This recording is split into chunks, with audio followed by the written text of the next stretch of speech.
Hello, crime enthusiasts.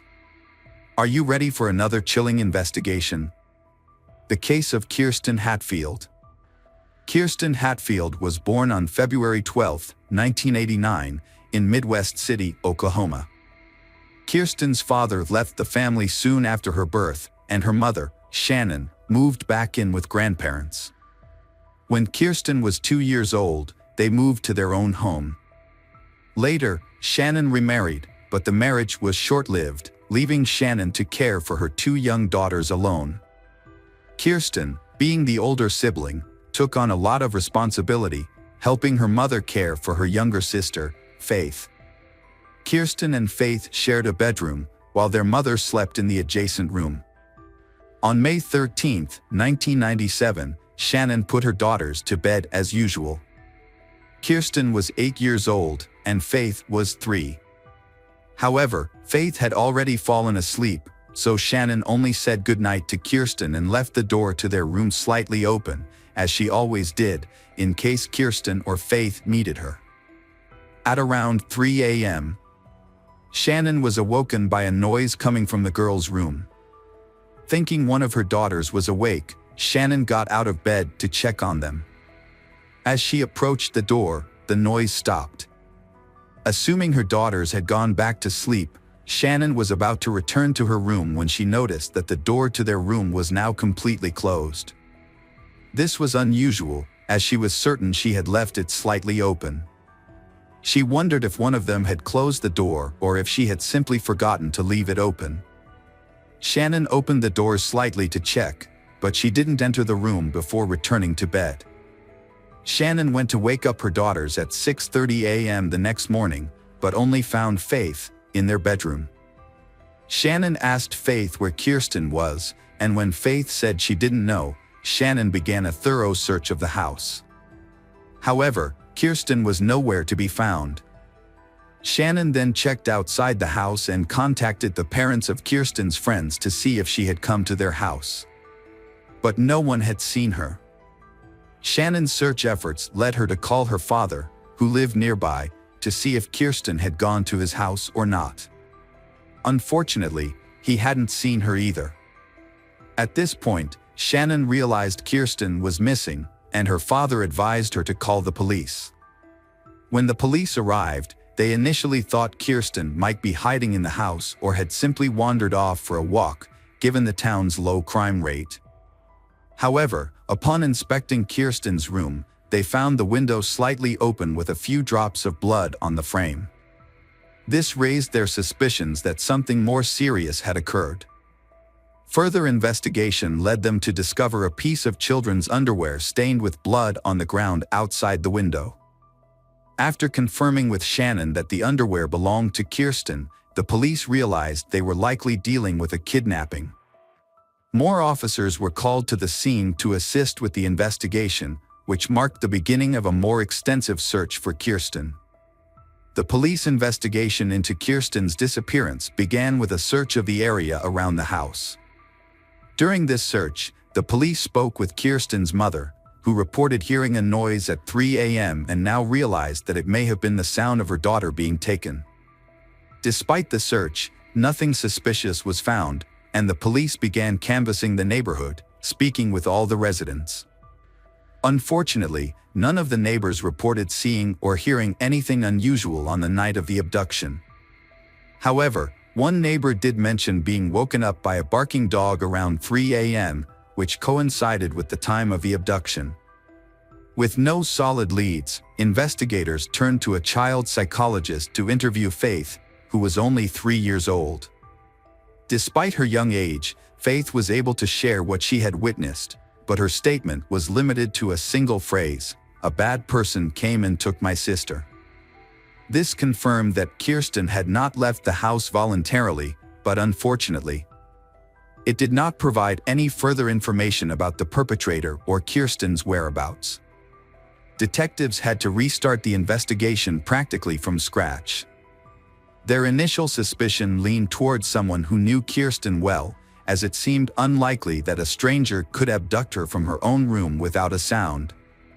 Working on this theory, police discovered that Kirsten's mother, Shannon, had a history of drug-related problems. The detectives considered the possibility that the abduction might be related to this.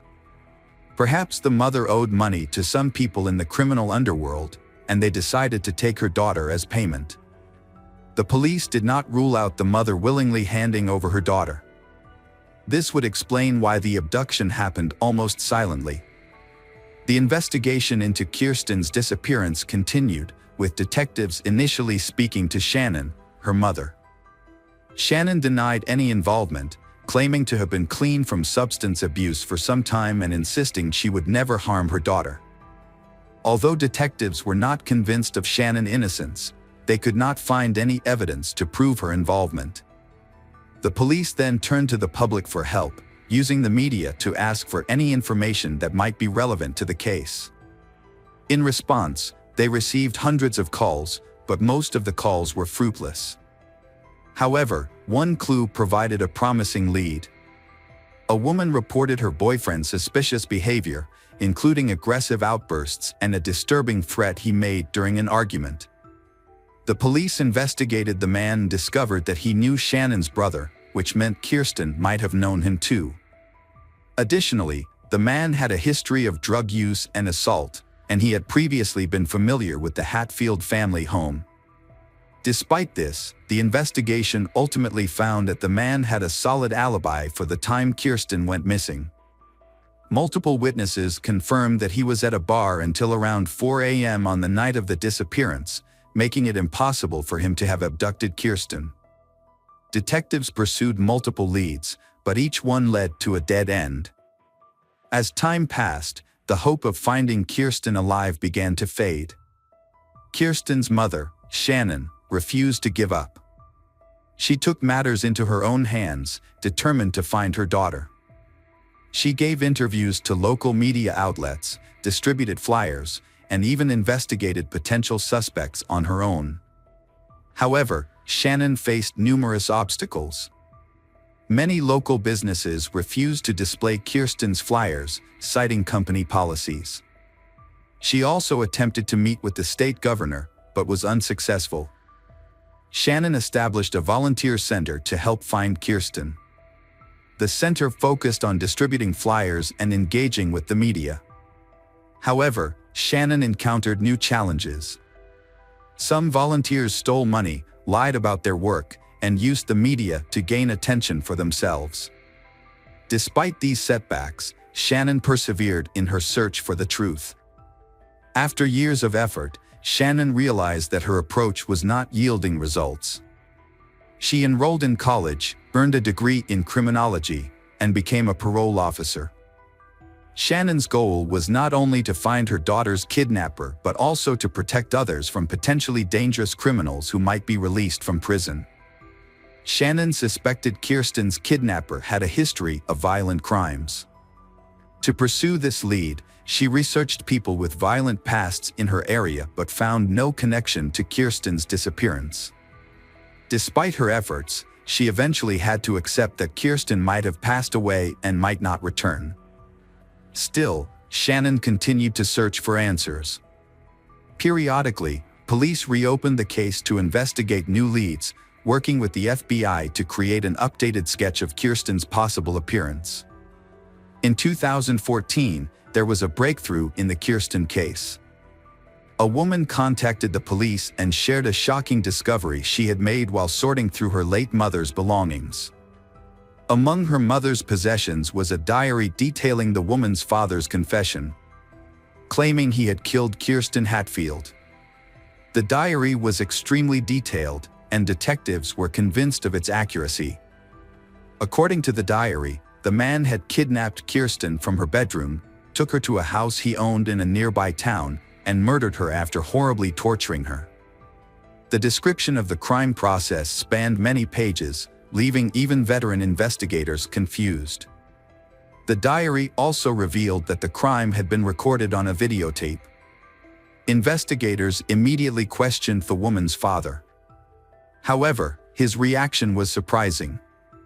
While he denied any involvement in the Kirsten case, he asserted that he had known who was responsible for Kirsten's death, saying the murder had occurred at his ex-girlfriend's house.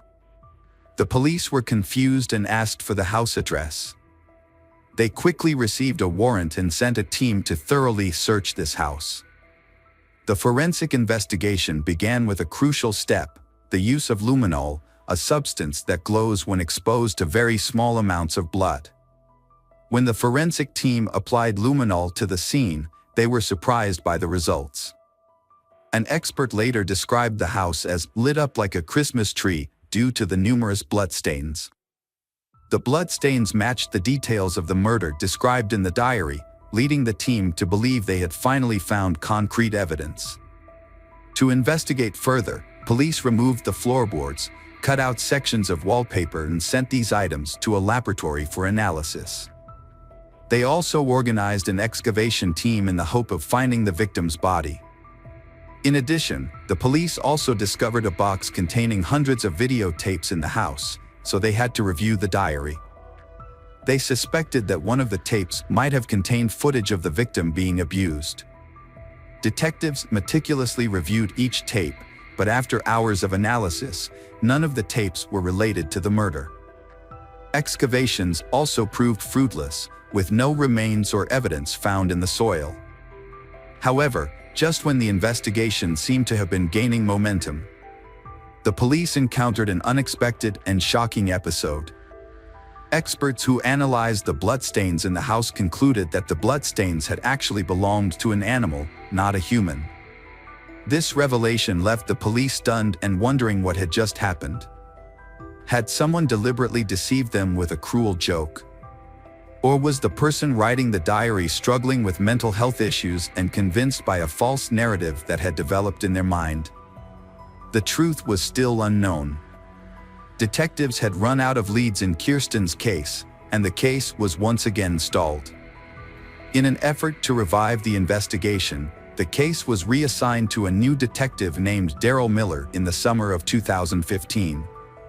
Miller decided to start from scratch and review all existing documents and records. During his scrutiny, Miller discovered something surprising. His predecessors had overlooked some key evidence, including blood found on Kirsten's windowsill and on her underwear. The evidence had been stored in a warehouse, but shockingly had never been sent to a laboratory for analysis. Miller suspected that the reason for this might have been because police initially thought the blood belonged to Kirsten, which would not have yielded any useful results.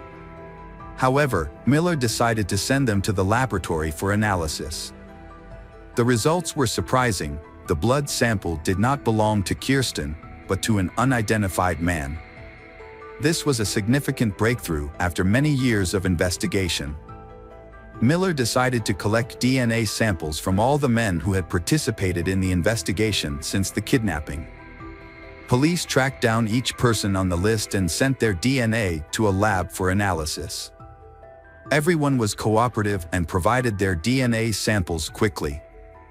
Miller patiently waited for the results and finally he received a call from the lab. Experts had analyzed one of the samples and found a perfect match with bloodstains found on the window and the victim's underwear. The DNA belonged to Anthony Palma, 56. The Hatfield family's neighbor who lived across the street. Anthony had been one of the first people the police spoke to on the day of the abduction. At the time, he claimed to have woken up around 3 a.m. due to his dog barking. Now that his DNA had been linked to the crime scene, detectives decided to bring him in for further questioning. Although the DNA evidence was sufficient for a conviction, the investigators hoped to obtain a confession from Anthony. A confession would expedite the trial and potentially lead them to Kirsten's body, which was still missing. To get Anthony to talk, the detectives invited him for questioning, telling him it was a routine process. They claimed they were re-interviewing everyone, including neighbors, to gather new information. In reality, their goal was to get Anthony to admit whether he had ever been inside the Hatfield family home. Detectives asked Anthony to recall any additional details about the night in question. He retold the same story he had shared 18 years earlier. But this time he added a new detail. He claimed to have seen a white car parked outside Kirsten's house, although he didn't think much of it at the time. The police then asked Anthony about his relationship with Kirsten and her family. He stated that he knew them as neighbors, but he had never interacted with Kirsten personally. He maintained that he got along well with the other neighborhood children, who would often ask him for help fixing their bikes or visit him for candy. This conversation became a critical point in the investigation, as the police had discovered Anthony's blood on the windowsill of Kirsten's bedroom. When they asked if he had ever entered the house, Anthony claimed he had not. This statement raised suspicions, as the presence of his blood suggested otherwise. The detectives faced a challenge. Anthony's blood was fresh, suggesting it had been left recently, but he had had a visitor to the house when it belonged to a friend. The investigators decided to move forward with the interrogation. Informing Anthony that his blood had been found in Kirsten's room and on her underwear. Anthony repeatedly denied ever entering the house, despite the evidence to the contrary. The investigators attempted to extract a confession, but he consistently maintained his innocence. The detectives changed their approach and exited the room, leaving Detective Miller to speak with Anthony privately. Miller entered with a photo of Kirsten, placing it in front of Anthony. However, Anthony promptly pushed the photo away, refusing to look at it for the remainder of the conversation. Miller asked various questions, attempting to prompt Anthony into a confession, but he continued to deny any involvement. Failing to obtain an admission of guilt, the police ended the interrogation and apprehended Anthony. A subsequent search of his residence, made possible by a search warrant, uncovered no evidence of Kirsten's remains or any other relevant evidence. During the trial, Anthony repeatedly denied any involvement in the crime. But DNA evidence told a different story. As the trial progressed, new details emerged that the police had initially overlooked. It was revealed that Anthony had a history of run-ins with the law, including a prior conviction for breaking into a girl's bedroom and assaulting her. He had also been imprisoned in the 1980s for a violent attack involving a weapon. Anthony's past convictions signaled his dangerousness, yet were overlooked in 1997. In 2017, a jury returned a guilty verdict for Kirsten's kidnapping and Kirsten's murder, and Anthony was sentenced to life in prison. Despite the guilty verdict, Anthony never disclosed the location of Kirsten's body. Kirsten's mother refused to give up hope, however. She consistently reached out to Anthony, calling and visiting him in prison, in an effort to find out where Kirsten's body was. She spent hours trying to extract the truth from him, but ultimately, she was unsuccessful. Tragically, in 2019, Anthony was killed by his cellmate, who was motivated by a desire for revenge for Anthony's horrific crime against a child. As a result, Kirsten's family's only hope of finding Kirsten's body now depends on hikers or tourists who might stumble upon it in remote national parks, where Anthony may have buried her. Hello friends, welcome to our channel. Today we're going to take a look at another horrible case with you. The case of Mike Williams. Mike Williams was born on October 16, 1969, in Bradfordville, north of Tallahassee. He was the son of a bus driver and a kindergarten teacher. Family and friends called him Mike. Even though the family didn't have much money, and Mike, along with his older brother, grew up living in a trailer, those were happy times. The parents cared about their son's future, and instead of building a house, they set aside money for the education of both boys, who themselves worked part-time at night in supermarkets. Mike enrolled in North Florida Christian High School, where he excelled. He became student council president, played soccer, and was active in the Key Club. At the age of 15, Mike started duck hunting as a hobby and met Denise Merrill. Denise was a cheerleader and council secretary, and they began dating. Friends thought they were a great couple. While still in high school, Mike became best friends with Brian Winchester, whom Denise had introduced him to. Brian later had a friend, Katie Thomas, and the two couples remained friends for the rest of Mike's life. After high school, Mike and Denise attended Florida State University, where they both majored in political science and urban planning. The lovers graduated together.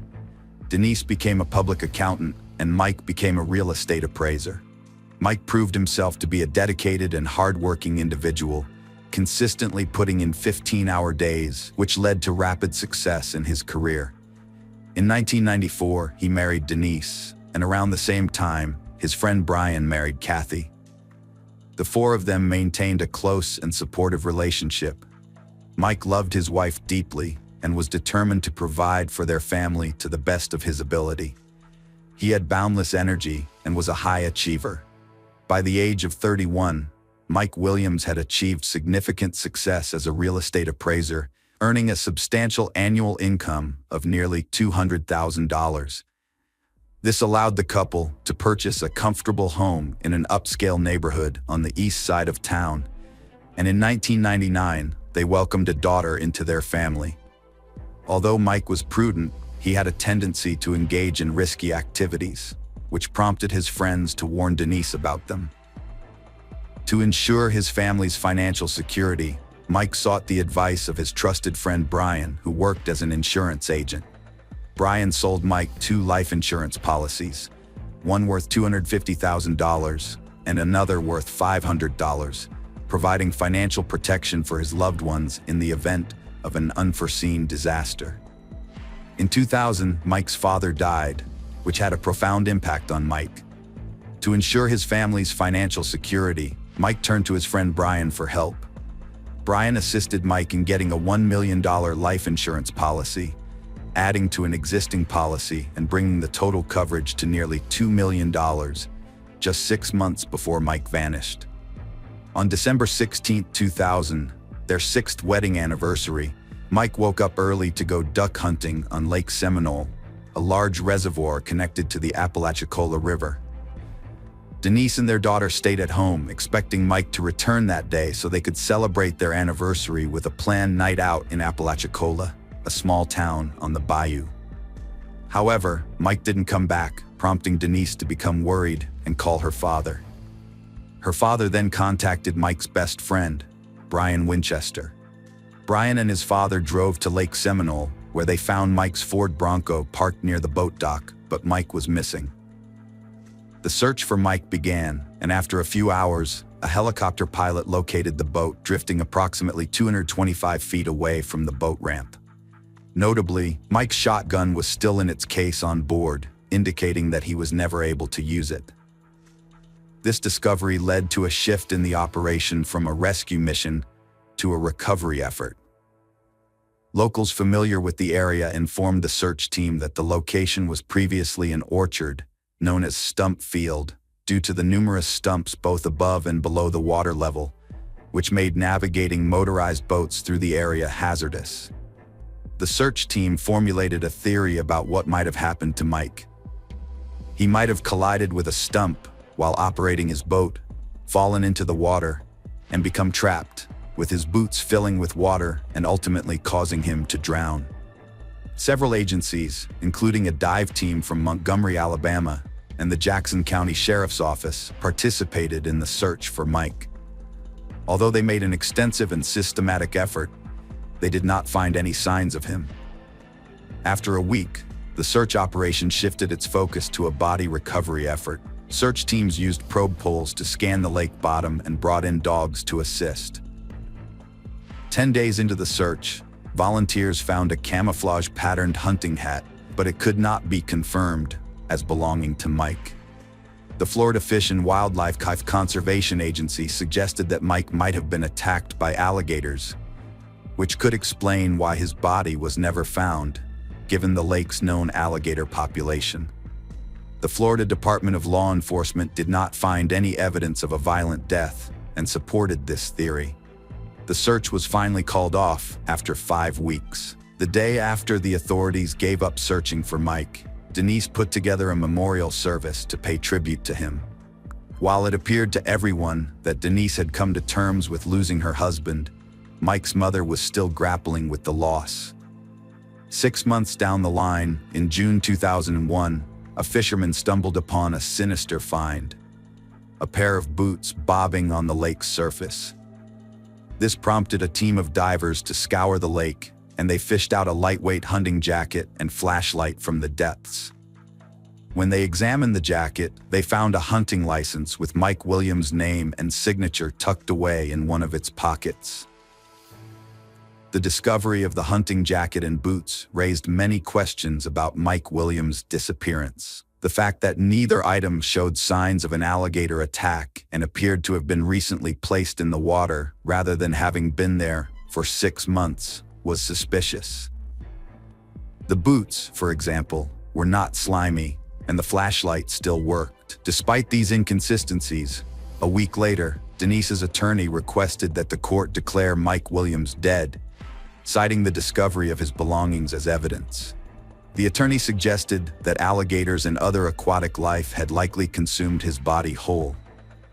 The court granted the motion, and the death certificate was issued, stating that Mike died on December 16, 2000, due to accidental drowning while duck hunting on Lake Seminole. However, Cheryl Williams, Mike's mother, refused to accept this conclusion and continued to search for her son. Her efforts caused tension with her former sister-in-law, Denise, who demanded that she stop searching and accept reality. Cheryl's persistence eventually led to a strained relationship between the two women, and Denise followed through on her threat. Undeterred, Cheryl spent the next 3 years fighting to have Mike's disappearance investigated. She made numerous phone calls, posted signs, wrote to the governor, compiled a book of evidence, and contacted reporters. Her persistence finally paid off when she convinced an alligator expert, Matthew Oresco, to get involved.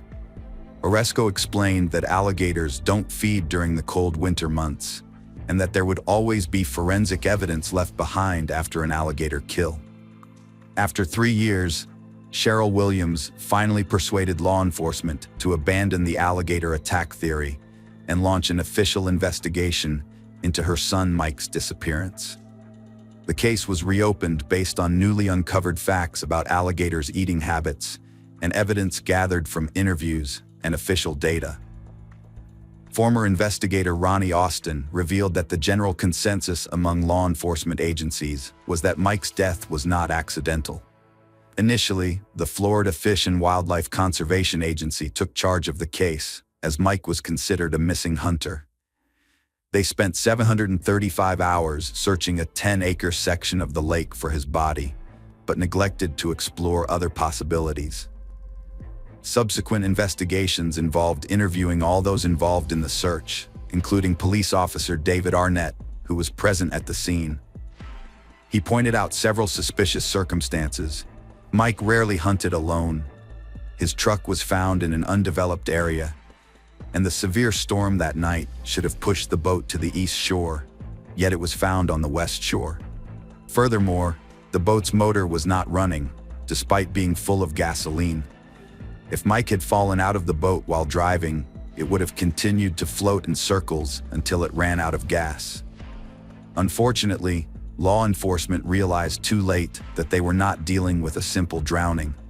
By then, the crime scene had already been compromised by numerous volunteers and searchers. A car that could have been a vital clue was taken by the family without proper verification, and potential witnesses were overlooked. Denise Williams and Brian Winchester aroused the suspicion of investigators due to their sudden union. The fact that Winchester had divorced his wife Kathy and married Denise raised eyebrows. Further investigation revealed that Denise had received a substantial financial gain of nearly $2 million from her late husband's life insurance policy. Detectives discovered that Winchester was the one who had sold the policy to Mike. It was also peculiar that Denise, as Mike's wife, showed little interest in the investigation and actively tried to hinder Cheryl's efforts, even going so far as to forbid the grandmother from communicating with her granddaughter. When the newlywed couple was brought in for questioning, their statements failed to shed new light on the case. Brian provided an alibi, stating that he was 60 miles from the lake and at home in bed at the time of Mike's disappearance, which his ex-wife Kathy could corroborate. He claimed that he had intended to go hunting with his father-in-law that morning, but overslept. Denise's interrogation also yielded no new leads. In 2008, the Florida Department of Law Enforcement revealed that Mike's disappearance was not accidental, and they suspect he was a victim of a crime. However, due to the lack of sufficient evidence, they are unable to bring charges. Despite this, Cheryl Williams persisted, and her efforts led to the Discovery Cable Channel featuring a story on Mike's disappearance and the subsequent investigations. By that time, Cheryl had become disenchanted with the Florida Department of Law Enforcement, convinced that they were either incapable or uninterested in resolving the case. Starting in 2012, Mike's mother, Cheryl, began a campaign to push for a new investigator or special prosecutor in Mike's case. Over 9 years, she wrote a staggering 2,600 letters to Governor Rick Scott, pleading her case. Meanwhile, in 2012, Denise discovered that Brian was cheating on her, and they broke up. The following year, she filed for divorce. As the divorce proceedings dragged on, an appraisal of their former family home was scheduled, which would finally free them from their property disputes. This event marked a turning point in Mike's case. The breakup was acrimonious, with Brian refusing to accept the divorce and Denise refusing to continue the relationship. Their constant fighting was further complicated by the Williams investigation, which seemed to be mocking them. Brian continued to call Denise, but she stopped taking his calls. The stress was taking a toll on him. On August 5, 2016, the day of the scheduled real estate appraisal, Denise left her home to drive to her job at Florida State University. As she chatted with her sister on the phone, she noticed someone climbing into the back seat of her car. To her shock, it was Winchester. Brian, who had been hiding in the back seat, pressed a loaded gun against Denise's ribs and ordered her to drive straight ahead. He claimed he was forced to take this drastic measure because she had stopped answering his calls. Denise attempted to placate Brian by agreeing with everything he said and promising to give him a chance to salvage their marriage. Naively, Brian believed her. Denise reassured him that she wouldn't report the incident to the police, and Brian exited the car, taking with him the brown sheet, plastic sheeting, bleach sprayer, and tools. It became evident that Denise had narrowly escaped death. Denise promptly called emergency services, and Brian was swiftly arrested and charged with kidnapping, a first-degree felony in Florida carrying a maximum penalty of life imprisonment. He was also charged with domestic violence and armed burglary. The court ruled to detain Brian without bail. Cheryl Williams, hopeful that this development would shed light on her son's disappearance case, expressed optimism. Denise told the New York Daily News that she thought Brian was motivated by their wealth and prayed that he would reveal the truth. In a surprising turn of events, Brian cooperated, negotiating a lenient deal with the prosecutor and avoiding a life sentence. Brian began his confession by saying that initially, their marriage was going well, but he was a bad husband. He discovered a note in his first wife Kathy's purse, revealing her infidelity, and he sought revenge. They regularly socialized with Denise and Mike, going to bars and concerts together. Brian had known Denise since high school, but it wasn't until his girlfriend Kathy cheated on him that he started viewing Denise in a romantic light. The affair between Brian and Denise started in October 1997. What began as a drunken one-night stand at a rock concert soon turned into frequent secret trysts. They would meet at hotels during the workday whenever possible. Brian didn't want to divorce Kathy, but Denise made it clear she wouldn't leave her husband. She cared deeply about public opinion and didn't want to risk losing custody of her daughter. Over time, their affair evolved beyond casual sex. Denise and Brian saw themselves as a couple, exchanging gifts and love letters. It became apparent they couldn't continue like this. They couldn't bear to be apart. But divorce was off the table for Denise. Her reputation as a pious person had to remain intact. Then, Mike nearly died in a hunting accident, and Brian saved his life. Denise saw an opportunity to escape her predicament. After making a deal with the prosecutor, Brian will disclose that the year 2000 sparked discussions about Mike and Kathy's death.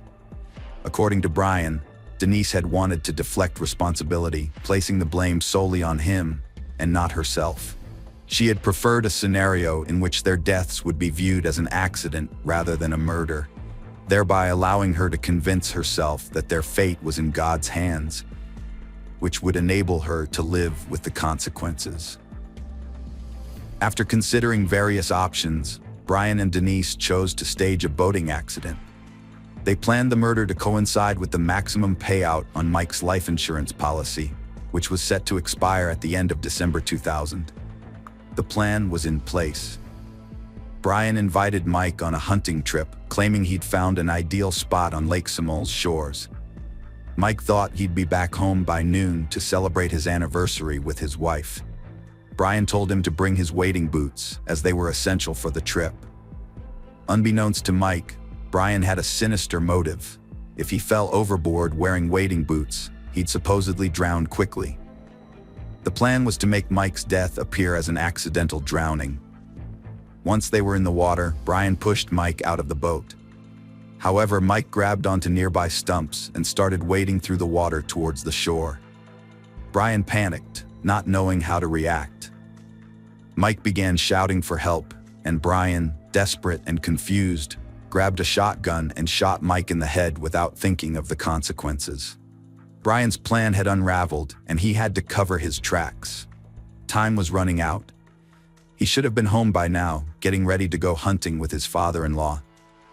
Since no one knew he was at the lake with Mike, Brian decided to drive home and pretend he'd overslept. He hoped Kathy would still be asleep. Brian entered the house as quietly as possible. Kathy was asleep, and his phone was on the floor. He went to bed, then called his father-in-law to apologize. Next, Brian created an alibi for himself before hiding the body. Denise was unaware that Brian had shot Mike in the head and buried him. Brian tried to confess, but Denise didn't want to hear it. For her, it was enough that her husband was gone. She preferred to believe that God had prevented Mike from swimming out and let him drown, as Brian had suggested. They promised each other to keep the secret. Denise and Brian rationalized the killing, claiming that Mike's presence made it impossible for them to live together. They downplayed the role of money, saying it was just an added bonus. Brian testified in court that investigators had discovered he had planted a hat, boots, flashlight, and license as part of a ruse.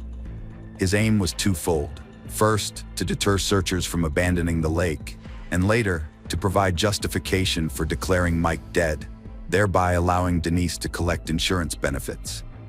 Impressively, they managed to expedite the typically 5-year recognition process to just 7 months, securing not only Social Security benefits, but also other advantages. As a result, Denise received approximately $2 million on May 8, 2018. Denise Williams faced charges of first-degree murder, conspiracy to commit murder, and being an accessory to a felony, all of which carried a life sentence. Despite pleading not guilty to all 3 charges, Denise was sentenced to life imprisonment in February 2019. 5 months later, Mike and Denise's daughter Ansley inherited all of her late father's assets and the insurance money that had been owed to Denise. Denise Williams appealed her conviction and life sentence. Her attorney argued before Florida's First District Court of Appeal that there was no evidence to implicate her in the actual murder. In November 2020, the murder conviction was overturned, although the 30-year sentence for conspiracy to commit murder was upheld. Denise is currently being held at the Florida Women's Reception Center and will be 78 years old upon her release. Brian Winchester is currently serving the remainder of his sentence at Madison Correctional Institute in Florida, with a scheduled release date of July 30th, 2036, at which point he will be 67 years old. Ansley, the daughter of Mike and Denise, firmly believes her mother is innocent and attributes responsibility to Brian Winchester.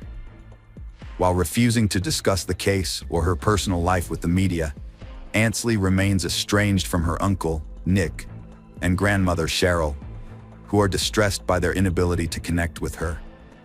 Cheryl deeply regrets having lost both her son and her granddaughter. Hello friends, welcome to our channel. Today we're going to take a look at another horrible case with you. The case of Leslie Palacio. The next major breakthrough came when Eric's car was spotted in Moreno Valley, California. Police eventually contacted Eric's cousin, who reported that he had driven Jose and his son to San Pedro, where they planned to cross the border into Mexico. The Las Vegas Police Department requested assistance from the FBI because they could not resolve the jurisdictional issue on their own. The investigation slowed down in January 2021, but for months after the discovery of the girl's remains, Eric's father, Jose, turned himself in at the border, and everyone was greatly relieved that at least one fugitive was now in custody. The man was quickly extradited back to Clark County and charged with destruction of evidence and accessory to murder. During interrogations, Jose tried to minimize his involvement in the crime, explaining the story of the trip to Mexico by his son's strange behavior on the morning of August 29th. However, investigators showed surveillance video footage that debunked his false claims, clearly showing him helping carry Leslie's body out of the house and washing the driveway. Faced with the evidence, Jose changed his testimony. He said he was working in the garage when Eric brought Leslie's body, wrapped in a sheet, into the garage. According to Jose, he panicked and helped his son load the body into the truck, assuming that Leslie had died of an overdose of illegal drugs because he saw no visible injuries on the body. Court documents indicate that Jose initially told police that, according to Eric, Leslie died of an overdose of illegal drugs. Jose also explained that Eric immediately talked about wanting to end his life, and he decided that the best thing to do for his son was to take him to Mexico. When investigators asked Jose for Eric's current whereabouts, he explained that as soon as the two of them entered Mexico and boarded the bus was searched by Mexican authorities. He and his son got scared and decided to split up, thinking that apart, it would be harder for the authorities to find them. For this reason, he would love to help the investigation, but has absolutely no idea where his son might be. On June 18, 2021, Jose formally pleaded guilty to destruction of evidence and accessory to murder. Despite the horrific characteristics of his crimes, Jose was sentenced to only 2 years in the Clark County Detention Center, causing shock and dismay in the community. The Palacio family was shocked and outraged by Jose's lenient sentence, which they felt was unjust. During the pandemonium, Jose joined the court proceedings virtually, while Leslie's family and friends attended in person. They urged the judge to impose a harsher sentence, arguing that 2 years was not enough for an accessory to murder who helped dispose of the body and hid the perpetrator. Jose pleaded guilty and tried to apologize to the Palacio family, saying his love for his son outweighed him. He expressed regret for his actions, but the Palacio family did not accept his apology and did not consider it since, to date, Eric's whereabouts remain unknown and he continues to live a free life in Mexico. Jose was released on April 28, 2022. Ofalia Markarian, the attorney and representative of the Palacio family, commented that she is absolutely furious and that this is simply unfair. Not only is the main suspect not in custody, but the one who was involved in covering up the murder is back in custody after serving only 8 months and 15 days over the past 3 years. The Palacio family has never gotten justice, and Leslie's story highlights the flaws in the justice system and raises questions about fairness in dealing with serious crimes. The Palacio family is determined to fight to change the law in Nevada because they believe that whoever was involved in the murder should receive a longer prison sentence than 2 years. They hope that the perpetrator will be found and prosecuted in the United States, where he will be charged and given the punishment he deserves. Ofalia Markarian is directly reaching out to those who may know of Eric's whereabouts in Mexico, and in every media interview she calls for the Palacio family to be given a small measure of justice. Leslie's discovery of her calling was unexpected, but she soon became an integral part of the team. Her colleagues regarded her as a responsible, professional lab technician and a warm, responsive person. While her duties involved conducting various analyses and tests, Leslie saw her role as more than just fulfilling duties. She was driven to make the testing process as comfortable as possible for patients. Her caring and patient nature created an atmosphere of trust, putting even the most apprehensive individuals at ease. When a young nurse asked if Leslie was afraid of getting her hands pierced all the time, she replied with a laugh that she now had a super ability to poke people. Her optimistic vitality was evident in every action. By all accounts, Leslie had the unique potential to become a sought-after specialist in medical laboratory diagnostics, and she would have, if not for a dramatic turn of events. Since childhood, Leslie had been accustomed to helping and caring for others. As the second of 5 daughters, she took on a maternal role when her mother, Rosalia Palacio, worked as a hotel cleaner. Rosalia remembered Leslie kicking her out of the kitchen when she tried to cook dinner after cleaning over 15 hotel rooms in a shift, gently urging her to rest. Leslie took it upon herself to prepare dinners, finding cooking to be a source of inspiration. From then on, she made sure her family members were well fed, even when she was away, calling home to ensure everyone had eaten. For Leslie, family was her top priority, and she easily inspired her sisters with her energy and ideas. Even during the pandemic, Leslie didn't let her love of sports fade away. She organized workouts in her backyard and taught her mom various exercises. She also danced daily in front of the mirror with her sister to music. Leslie's passion for experimenting with hair colors and image inspired her to create a joint business plan with her older sister to open a boutique. They started designing and sewing dresses at home in their own unique style. When Rosalia got laid off due to downsizing during the pandemic, Leslie suggested that her mom start her own small cleaning company. She promised to help her mom with cleaning services in her free time from work and school. At a family council, Leslie reassured her mom, "We'll be fine soon, you'll see." They came up with a name for the company, Palacio Cleaning Service. Leslie's dreams were finally taking shape as their family firm landed its first contract. But on August 29, 2020, all their plans and dreams came to a halt. By the end of August 2020, Leslie had completed the lab assistant program, and the family firm received a large order. Feeling stressed and worried, Leslie decided it was time to take a break and enjoy an evening of dancing and fun. With pandemic restrictions slowly lifting and Las Vegas coming alive, she felt it was the perfect time to unwind. Leslie's friends refused to accompany her, even though people were gradually overcoming their fears and returning to their normal routines. They were still uneasy about being in crowded, enclosed spaces.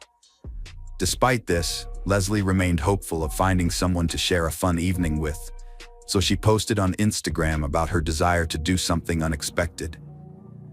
To her surprise, Eric Rangel Ibarra responded to her post. Leslie and Eric's families had attended the same church for 14 years and occasionally socialized, making them childhood acquaintances, though they had never been close. Leslie was aware of Eric's interests and had received friendly texts from him in the past, but she had never reciprocated his attention. She had always been polite to him, though. Ordinarily, Leslie would have turned down Eric's offer to keep her company, but this time, she was eager to break the monotony of her daily life with a fun evening, so she decided to accept his proposal. Leslie's friends were busy, so she took Eric up on his offer to share Las Vegas nightlife stories. Despite some unease, she decided going out with Eric was better than staying solo. Leslie regularly checked in with her sister, detailing her whereabouts and activities. When she mentioned Eric wasn't drinking, Kayla joked about healthy living. Eric and Leslie's first destination was the casino at the Longhorn Hotel. They arrived at 1:31 a.m. on August 29th in Eric's white Ford F-250, as shown by the surveillance footage reviewed by the police later. The couple spent about 25 minutes inside the casino, leaving at 1:56 a.m. After their casino visit, Leslie kept her sister updated on their activities, sending a message at 4:40 a.m. However, Leslie's next message was alarming, saying, "I need to talk to you about something shitty." Her sister inquired about the issue, but Leslie didn't respond. Instead, a text box appeared, indicating that Leslie had started to type a response, but never sent it. Unfortunately, this was the last message Leslie sent during her lifetime. The following morning, Leslie still hadn't returned home, and her family grew increasingly worried as the hours passed. Initially, they assumed Leslie had spent the night at Eric's house, but as time went on, their confusion deepened. Eventually, the family decided to check on Leslie at Eric's house, where they stumbled upon a suspicious scene. Eric's mother and daughter were removing furniture, pretending they had only just learned that Leslie and Eric had been together the previous evening. Fortunately, Leslie's family arrived at Eric's house just in time, preventing a significant delay in the investigation. The police found bloodstains in the house and a messy bedroom, suggesting that Eric's mother and sister had spent the day packing up their belongings, including furniture, instead of cleaning up evidence of a crime. This indicated that they were not going on a short trip, but rather planning a long-term absence, likely to reunite with Eric and his father, Jose, who had fled to Mexico to avoid prosecution. When Mrs. Ibarra met the Palazzo family, she likely realized their chance to escape had passed, and the panicked mother and daughter began denying any knowledge of Leslie's evening with Eric. Their suspicious behavior aroused suspicion that something serious had occurred. Luckily, the Las Vegas police acted quickly, issuing a billing inquiry to track Leslie's movements from the previous night. Although it took time to receive the data, the Palazzo family didn't wait and launched a campaign to spread the word about Leslie's disappearance. The community responded, sharing the information on social media, and surprisingly, many people, including Eric's mom, showed they cared. Detectives continued to question Mrs. Ibarra, seeking more information, and on August 31st, she went to the police station to file a missing persons report for her husband and son. Mrs. Ibarra claimed that her son, Eric, had left their home late on the evening of August 28th, returning the next morning, behaving strangely. She watched as he walked out the door again, but this time, he never came back. Police probed Leslie's disappearance and that of Eric and his dad. The Las Vegas police joined the case, searching for clues. Detectives canvassed the neighborhood, seeking surveillance cameras. They found cameras at a house opposite Jose Barr's home, which might yield crucial evidence. They also obtained billing records, tracking Leslie's movements on August 29th, shedding light on the mystery. Detectives discovered that the couple visited a casino and then went to a grill bar, arriving around 2:15 a.m. Leslie's cell phone was left behind at the bar, and records show that she left the establishment around 5:50 a.m. Shortly after, at 6:05 a.m., neighborhood cameras captured Eric's car pulling up to their family home. The footage clearly showed that Leslie was heavily intoxicated as Eric assisted her out of the car and into the house. Later at 7:25 a.m., Eric and his father Jose were seen carrying Leslie's body, wrapped in a sheet, out of the house and placing it in the trunk of the car. Eric then drove away, while Jose hosed down the driveway to their house. This suggested that Eric and Jose were not missing persons, but rather fugitives trying to avoid justice. After reviewing the footage, police obtained a search warrant for Eric's home, leading to the discovery of additional evidence indicating that Leslie did not leave the house voluntarily. The house had been cleaned with strong cleaning products in an attempt to conceal evidence, and latex gloves and trash bags were also found. Furthermore, traces of blood were discovered on the floor and bed in Eric's room, strongly suggesting an assault. Without DNA testing, it was evident to investigators that the blood belonged to Leslie. From that point on, the search for Leslie Palau focused on finding her body. Meanwhile, Eric and Jose were reported missing, and investigators worked to identify suspects. The Palacio family, shaken by the events, also took action. Roselia, Leslie's mother, reached out to the church community for help in searching for her daughter's body. As a result, search volunteers, flyers, and posters featuring Leslie's photo and images of Eric and Jose began circulating on social media, in newspapers, and on street poles. The family appealed to the public to assist in finding the two men involved in Leslie's death. The first significant breakthrough in the investigation came when a license plate reader detected Eric's car just 6 miles from his home at 10 a.m., about 4 hours after Leslie's alleged murder. This discovery led investigators to believe that the body might be hidden within a 4-hour drive from Eric's home, possibly on the Nevada-Arizona border or in the Charleston Peak area. This was still a vast region, and detectives were eager for any additional information that could help them pinpoint a more specific location. Once again, luck was on their side when a gas station 40 miles north of Las Vegas captured footage of Eric's car pulling off the highway toward the Valley of Fire National Park. 20 minutes later, the car reappeared with muddy tires. This discovery narrowed the search area and indicated that the body was likely to be found within 20 miles of the gas station. The presence of mud on the tires suggested that Eric had driven off the road at some point. Detectives searched the area, and on September 9th, during a second search, they found Leslie Palo's body hidden behind a bush. News outlets immediately broke the story. The body of 22-year-old Leslie Palacio had been found near the Valley of Fire 11 days after she went missing. A reporter joined the broadcast, providing additional details about the prime suspect, 25-year-old Eric Rangel Ibarra.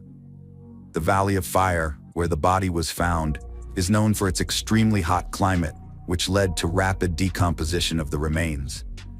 As a result, forensic experts were unable to determine the exact cause of death. Locals were horrified and fearful after Leslie's death, with some becoming too afraid to venture outside due to the constant thoughts of the notorious criminals involved in the murder. The day after Leslie's body was found, September 10th, a large crowd comprising friends, relatives, neighbors, and local residents gathered to pay their respects to her memory.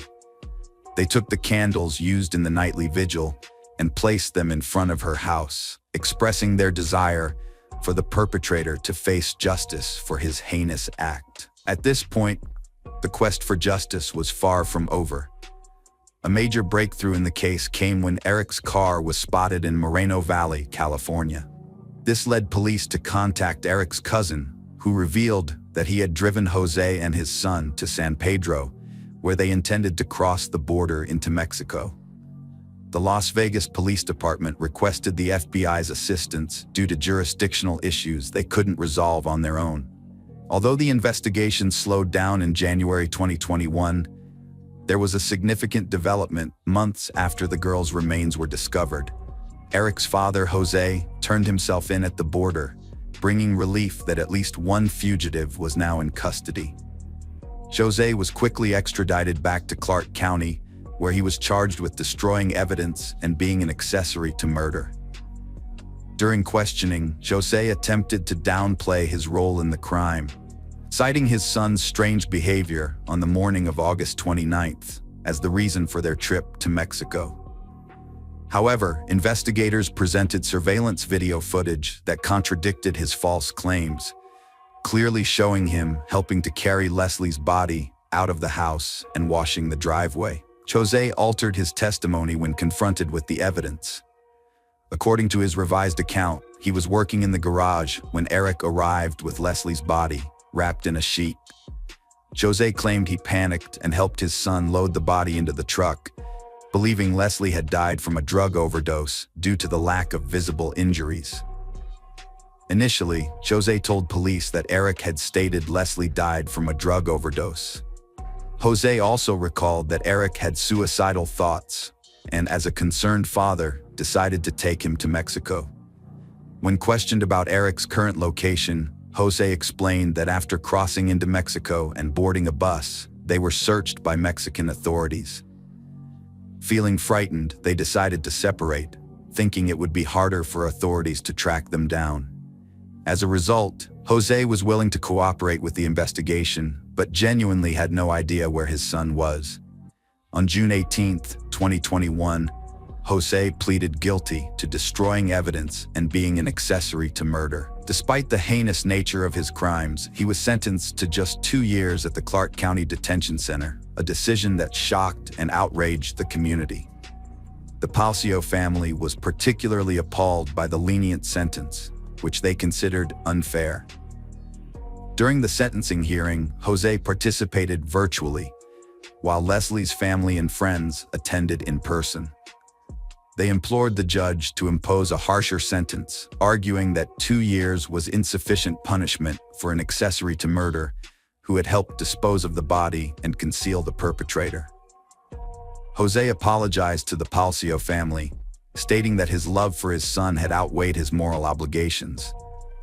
He expressed remorse for his actions, but the Palcio family rejected his apology, citing that Eric's whereabouts remain unknown to this day, and he continues to live freely in Mexico. Jose was released from detention on April 28, 2022. Ofalia Markarian, the Palcio family's attorney and representative, is outraged over the glaring injustice in the handling of Leslie's murder case. Despite the primary suspect remaining at large, the individual who aided in covering up the crime has been released from custody after serving a mere 8 months and 15 days over the past 3 years. The Palcio family is still awaiting justice, and Leslie's story highlights the flaws in the justice system, sparking concerns about the fairness of handling serious crimes. The family is determined to push for legal reform in Nevada, advocating for those involved in the murder to face longer prison sentences than 2 years. They hope the perpetrator will be found and prosecuted in the United States, where they will receive the punishment they deserve. Through media interviews, Ofalia Markarian is making a direct appeal to anyone with information about Eric's whereabouts in Mexico, urging them to come forward so the Palcio family can finally receive some measure of justice. Hello friends, welcome to our channel. Today we're going to take a look at another horrible case with you, the case of Mackenzie Shirilla. Mackenzie Shirilla was born in August 2004 in Strongsville, Ohio, the third of 3 children. Her parents, John Shilla and Natalie Stevens, made a conscious effort to raise their children with love, care, and a good education, always encouraging their endeavors. As the youngest daughter, Mackenzie was often spoiled and got away with many mischievous acts, including serious offenses, due to her parents' leniency. As she grew up, Mackenzie became a demanding and selfish individual. She was accustomed to getting her way and believed she was above consequences, no matter her actions. Classmates and teachers observed that Mackenzie was a pleasant and open child in her early years, but as she aged, her behavior and character began to deteriorate. She would throw tantrums when things didn't go her way, lost her temper easily, was impudent and impatient, used foul language, and was even known to get into physical altercations. Mackenzie refused to consider anyone else's opinions, always believing her own view to be the only one that mattered, and prioritized her own interests above all else. In her teenage years, Mackenzie's behavior became increasingly unbearable, but her parents turned a blind eye, attributing it to adolescence and believing that she needed understanding and patience. However, her defiant nature was only the tip of the iceberg. She developed a drinking problem in high school and occasionally dabbled in illegal substances, often getting away with it. Her reckless actions posed a direct threat not only to herself, but also to those around her. Despite this, her parents either failed to notice or chose to ignore the obvious issue. Like many of her peers, Mackenzie was obsessed with social media, rarely putting her phone down. She frequently posted provocative photos of herself smoking or drinking on her account, accompanied by equally provocative comments. Her friends were similar, and together they engaged in vandalism, organized fights, and occasionally stole from others, even catching the attention of the police on several occasions. However, they were merely given warnings and educational talks, which reinforced their belief that they were above the law. Dominic Russo, born in September 2001, was the fourth of 7 children to Frank and Christine Russo in Strongsville. Growing up in a close-knit family with 3 brothers and 3 sisters, Dominic received ample love, attention, and care despite being part of a large family. He excelled academically, actively participated in sports from a young age, and maintained a healthy lifestyle. His parents, Frank and Christine, struck a balance between being moderately strict and encouraging their children's overall development. As a result, Dominic was popular among his peers, often drew attention, and was known for his bright and attractive appearance. Focusing on meaningful connections, Dominic avoided casual relationships. After high school, he enrolled in a local university to pursue a degree in performing arts production, aiming to make a name for himself in the music industry. Dominic was a talented young man who wrote and performed his own songs. By the age of 20, Dominic had achieved significant milestones, establishing his own small business, buying a car, and renting a spacious apartment in a desirable neighborhood. He continued to excel in sports and was regarded as one of the top students at the university. Dominic and Mackenzie first met at a party surrounded by mutual friends when she was in her graduating class. This chance encounter proved to be a pivotal moment in their lives. As total opposites, they were instinctively attracted to each other. Dominic, a handsome young man with curly hair and a passion for music, immediately caught Mackenzie's attention. Unlike the guys she usually hung out with, he was educated, well-mannered, and interesting, able to converse on various topics. Mackenzie, a stunning woman with a slim figure and impeccable style, knew how to make a lasting impression. She turned on her charm to grab Dominic's attention, which she quickly achieved. The two started dating in the fall of 2021 and soon introduced each other to their parents. While Mackenzie's parents were thrilled with her choice and thought Dominic was perfect for their daughter, Dominic's parents, Frank and Christine Russo, had mixed feelings about Mackenzie. On the surface, she appeared sweet and innocent, trying to impress them, but something about her raised their suspicions. Mackenzie's friends and family believed she had genuinely fallen in love for the first time and hoped her relationship with Dominic would positively impact her character and behavior. At the time, no one could have predicted the tragic outcome of this romance. They quickly became inseparable, regularly holding hands and openly showing their affection in public. As a result, it didn't take long for the news of their relationship to spread throughout the small town. While those closest to Mackenzie felt sympathy for her boyfriend, most people were genuinely happy for they. However, Dominic soon realized that something was off. He began to notice strange behaviors in Mackenzie, such as her frequent outbursts of defiance and her insistence on getting her way in all interactions.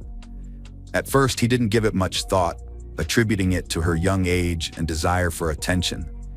They started making plans for their future together, including discussing marriage once Mackenzie turned 18. They also planned to leave their hometown and move to a major city, ideally New York, where Dominic could pursue a successful music career. As time went on, Mackenzie's behavior grew more and more unsettling, sometimes even scaring Dominic. She demanded that her boyfriend give in to her every demand, and when he refused, she would throw tantrums, acting like a spoiled kid. At first, Dominic tried to brush off her outbursts as a joke, but soon realized that this was the real personality of the woman he was dating. While she was able to keep up a good front in public, when they were alone, she would let loose a flood of emotions and even get physically violent. Mackenzie's behavior became increasingly aggressive, leading the young man to decide he'd had enough. He suggested they take a break to allow her to sort out her feelings, but this triggered a public outburst in front of their mutual friends. Mackenzie screamed, threatened to kill him if he left, and vowed to burn down his house and wreck his car. However, this dramatic display only reinforced his conviction that ending their toxic relationship was the right decision. Despite this, Mackenzie was determined to hold on to her boyfriend. She continued to call him, inviting him to parties and posting photos of them on social media with declarations of love. When Dominic made it clear that everything was over, she flew into a rage. Mackenzie began showing up at his house almost daily, yelling insults and threats under his windows. She called him from different numbers, left messages on his answering machine, and sent emails and social media posts. One moment, she'd swear her love and offer to start anew. The next, she'd descend into insults and threats once again. Dominic was utterly bewildered by Mackenzie's behavior, which he had never experienced before. He attempted to engage in conversation with her, ignoring her, and even recording her aggressive outbursts on his phone. However, Mackenzie's conduct escalated to the point where she would publicly confront Dominic, screaming and insulting him in front of bystanders. This turned his life into a living hell, but he still held on to the hope that with time, she would lose interest and move on to someone else. One day, in the presence of witnesses, Mackenzie brazenly declared that killing Dominic would be easier than letting him go. She threatened that if he didn't return to her, no one else would have him, and she would take care of it. Although Dominic didn't take her threats seriously, those around him recognized that Mackenzie was dead serious.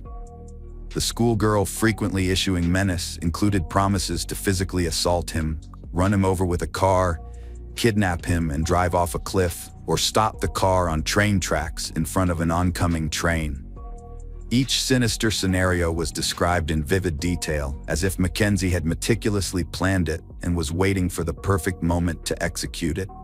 Mackenzie realized that threatening and insulting Dominic wasn't getting him back, but rather pushing him away. So she changed her approach.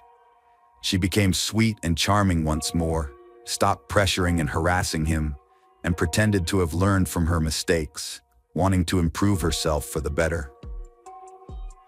She brought up the upcoming university enrollment, asking for his help in choosing a university, and even claimed to be worried about her final exams. Dominic was pleasantly surprised by these changes and, despite everything, still had feelings for his former girlfriend. He decided to help her with enrollment, simply out of kindness. As a result, they started seeing each other and communicating again. They grew closer over time. Dominic began inviting Mackenzie on dates and sought to spend all his free time with her, believing she had changed, matured, and become more responsible. Without realizing it, he fell in love with her again, and all past grievances were forgotten. This time, however, they didn't rush to announce their reunion to friends and acquaintances. Their meetings were more like secret dates, where they simply enjoyed each other's company, avoiding the scrutiny of others. When Dominic's brother Angelo found out what was going on, he warned that their relationship would not end well. But Dominic, being deeply in love, ignored his brother's caution. Meanwhile, Mackenzie, who was obsessed with Dominic, devised a terrifying plan to take revenge on him. She began to fantasize about a high-speed car crash and spent hours driving around the city to find the perfect spot to put her plan into action. Since there were no steep cliffs nearby, she considered targeting a train on the tracks, but eventually decided it was too unreliable. One day, Mackenzie drove into a secluded industrial area with no cameras and very few cars. There, she spotted a massive brick wall, which sparked a new, equally horrific plan in her mind. She decided that if she drove at maximum speed and crashed into the wall, it would be just as sensational as plunging off a cliff. Initially, Mackenzie intended to die alongside Dominic, hoping their tragic story would be told and retold by everyone in the city. She even confided in her best friend, but her friend didn't take her seriously, thinking it was just another empty threat. Mackenzie had made similar claims before, but never followed through. In late July 2022, Mackenzie suggested to her boyfriend Dominic that they attend an upcoming party hosted by their mutual friends, just a week shy of her 18th birthday. The party would be a perfect opportunity for them to have fun, unwind, and publicly showcase their rekindled romance. Dominic agreed, still trusting Mackenzie's sincerity and intentions. The party took place on Saturday, July 30th. Mackenzie and Dominic arrived hand in hand, immediately drawing attention from the other guests. They looked happy, smiled, and openly displayed their affection for each other. Their friends were genuinely delighted with their reunion, noting that they made a lovely and harmonious couple. Throughout the evening and night, the young pair had a blast, happily took photos, and unhesitatingly kissed in front of everyone. Little did anyone know, this joyful celebration would soon turn into a devastating tragedy. Like the other partygoers, they had a few drinks, but Mackenzie secretly took an illegal drug to boost her courage and avoid getting cold feet. The next morning, Mackenzie and Dominic bid farewell to their friends and headed to their car, but Dominic's friend Dave requested a ride home. Mackenzie initially objected, citing their own plans, but Dominic saw no issue with giving his friend a lift, not wanting to arouse suspicion or alter their plans. Mackenzie reluctantly agreed, despite her reservations about the change in plans. Mackenzie got behind the wheel, her boyfriend sat in the passenger seat, and her friend sat behind him. With a slow and quiet start, the car pulled away from the party venue and headed onto Main Street. Mackenzie drove cautiously, keeping to the speed limit and avoiding drawing attention to herself. At a stoplight, she came to a halt, even though the road was empty. As her passengers dozed off, Mackenzie reconsidered her plan. She would later claim that she wanted to die in the accident, but this seems unlikely since she had fastened her seatbelt during the last stop, while her passengers remained unbuckled. When the light turned green, she accelerated quickly, taking a sharp turn onto a poorly lit secondary road that led into an industrial area. The guys were caught off guard, seemingly unaware of what was happening. The car sped up to its top speed, but Mackenzie continued to floor it, steering the vehicle straight into a blank brick wall. The crash occurred in the deserted industrial area early Sunday morning, with no witnesses or Good Samaritans to help. However, a woman living on the outskirts, near the accident site, heard the impact and went outside to investigate. She saw smoke and, upon closer inspection, realized that a car had crashed. After the accident, she rushed back inside to call emergency services. About half an hour later, medics arrived at the scene, but unfortunately, the two men in the car had died instantly. The girl driving the car, however, was still alive, thanks to her seatbelt and airbags. Mackenzie was unconscious, with her legs trapped in the wreckage, but she was breathing and had a palpable pulse, giving hope that she would survive. During the rescue process, she occasionally opened her eyes, but seemed unaware of her surroundings. Mackenzie was rushed to the hospital, where doctors diagnosed her with multiple fractures and internal organ damage. Blood tests revealed that she had been under the influence of both alcohol and drugs at the time of the accident. Ironically, the doctor believed that this may have helped prevent her from dying from shock while waiting for help to arrive. The police investigation initially suggested that Mackenzie, while under the influence, might not have realized what she was doing, and perhaps tried to drive through the wall or didn't see any obstacles. This theory was supported by the lack of braking distance. However, Mackenzie was unable to provide further insight as she was unconscious in the intensive care unit following a complex operation. Mackenzie regained consciousness and, overcome with emotion, confessed to the doctor on duty. She explained that she had intentionally driven into the wall at high speed, intending to kill her boyfriend and die with him. She clarified that Davin was an unintended victim, only in the car because of his own obsession, having asked to accompany them. Investigations revealed a different story. Surveillance footage tracked the initial part of the car's route, showing Mackenzie driving cautiously and following traffic rules, until she suddenly turned onto a road leading to an industrial area. Moreover, evidence emerged that Mackenzie had driven the entire route in both directions several days prior, with her car spotted by at least a dozen witnesses at various times. After leaving the hospital, Mackenzie bounced back quickly and resumed her carefree life. She socialized with friends, made future plans, and even attended a concert in a wheelchair, posting selfies on social media. By Halloween, she was back on her feet and dressed in costume, living life to the fullest. Mackenzie was arrested on November 4th, 2022. The investigation took just over 3 months to gather evidence and build a case against her. She was charged with premeditated aggravated double murder and possession of a controlled substance, which was found in her pocket and detected in her blood. During the trial, Mackenzie changed her story multiple times.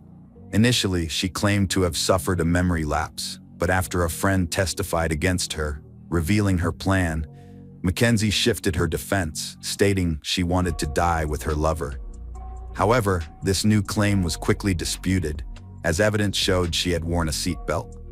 On August 21, 2023, the jury found Mackenzie guilty on all charges. Although she was convicted, the court took into account that she was not yet 18 years old at the time of the crime, only 5 days shy of her 18th birthday. As a minor under state law, she was eligible for a more lenient sentence. Mackenzie faced 2 consecutive 15-year sentences without parole for each murder. However, due to her youth, her sentences were allowed to run concurrently, making her eligible for parole in 15 years. At the time of her potential release, Mackenzie will be 33 years old. The court's decision left both sides dissatisfied. The families of the deceased youths announced their intention to appeal for a harsher punishment, while Mackenzie's lawyer felt the sentence was too severe and also appealed. Despite this, the judge refused to modify the sentence, stating that he doubted Cheryl would be released from prison after 15 years.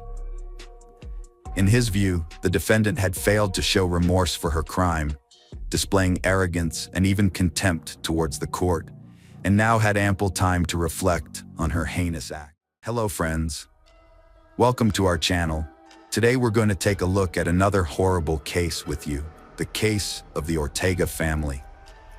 Born in March 1986, Paula was the second child in a large family. She excelled at Dario Figaro Alara School and later attended the Polytechnic University, where she developed a keen interest in the hospitality industry. After her studies, Paula actively contributed to the growth of her family's business, which specialized in party goods manufacturing. The Ortega Alcocer family was well-to-do and renowned in Sangolquí and neighboring Ecuadorian towns. Paula's dad built a successful party goods business in Ecuador, producing balloons, piñatas, and more. The family opened stores in Sangolquí and Quito, with each member contributing. Paula managed a store and started a party planning service, which flourished, bringing joy to people and fulfilling her. Paula Ortega's personal life struggled despite her family's business success. Her first marriage to Carlos Pedro was unhappy due to his alcoholism, infidelity, and theft. After their daughter's birth, Carlos's behavior worsened, leading Paula to end the marriage. With family support and her passion for work, Paula regained a sense of normalcy and hope. A decade after her previous experiences, Paula met Christian Diego, a tall, dark-haired, and handsome man who was 4 years her junior. Despite having lost faith in finding a worthy partner, Paula was initially cautious around Christian, who was persistent in his pursuit of her. However, Christian soon won her over with his calm and reliable nature, forming a strong bond with Paula's daughter, which greatly impressed her. After 2 years of dating, Paula's heart finally warmed up to Christian, and they decided to tie the knot in a beautiful wedding ceremony. Christian took on a paternal role, embracing Paula's daughter as his own, and soon they welcomed another daughter, Maria, into their family. During their 5-year marriage, Christian fully integrated into Paula's father's company, taking on a key role in finding locations for new stores. This job frequently required him to travel, leaving Paula and their daughters at home.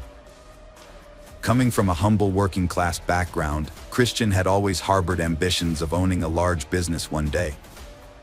Unfortunately, some individuals are skilled at hiding their dark side, and it's possible to live alongside ruthless criminals for years without ever suspecting a thing. But the truth always has a way of revealing itself, often in the most unexpected and explosive ways. Paula Ortega and her husband Christian seemed like the perfect couple to those around them. with a happy and successful relationship. But beneath the surface, things were not as they appeared. After Paula's father passed away in 2020 following a long illness, the family's business began to fall apart. Christian, driven by a desire for power and wealth, tried to take Paula's father's place, but his lack of business skills led to a string of failed deals. Frustrated, Christian started taking out his anger on his family, initially in secret, but soon openly abandoning them for a life of partying and recklessness. Without Paula's father to keep him in check, Christian's true nature began to emerge, marked by a string of affairs and heavy drinking. Paula was determined not to repeat the mistakes of her previous traumatic marriage, and she refused to tolerate Christian's abusive behavior.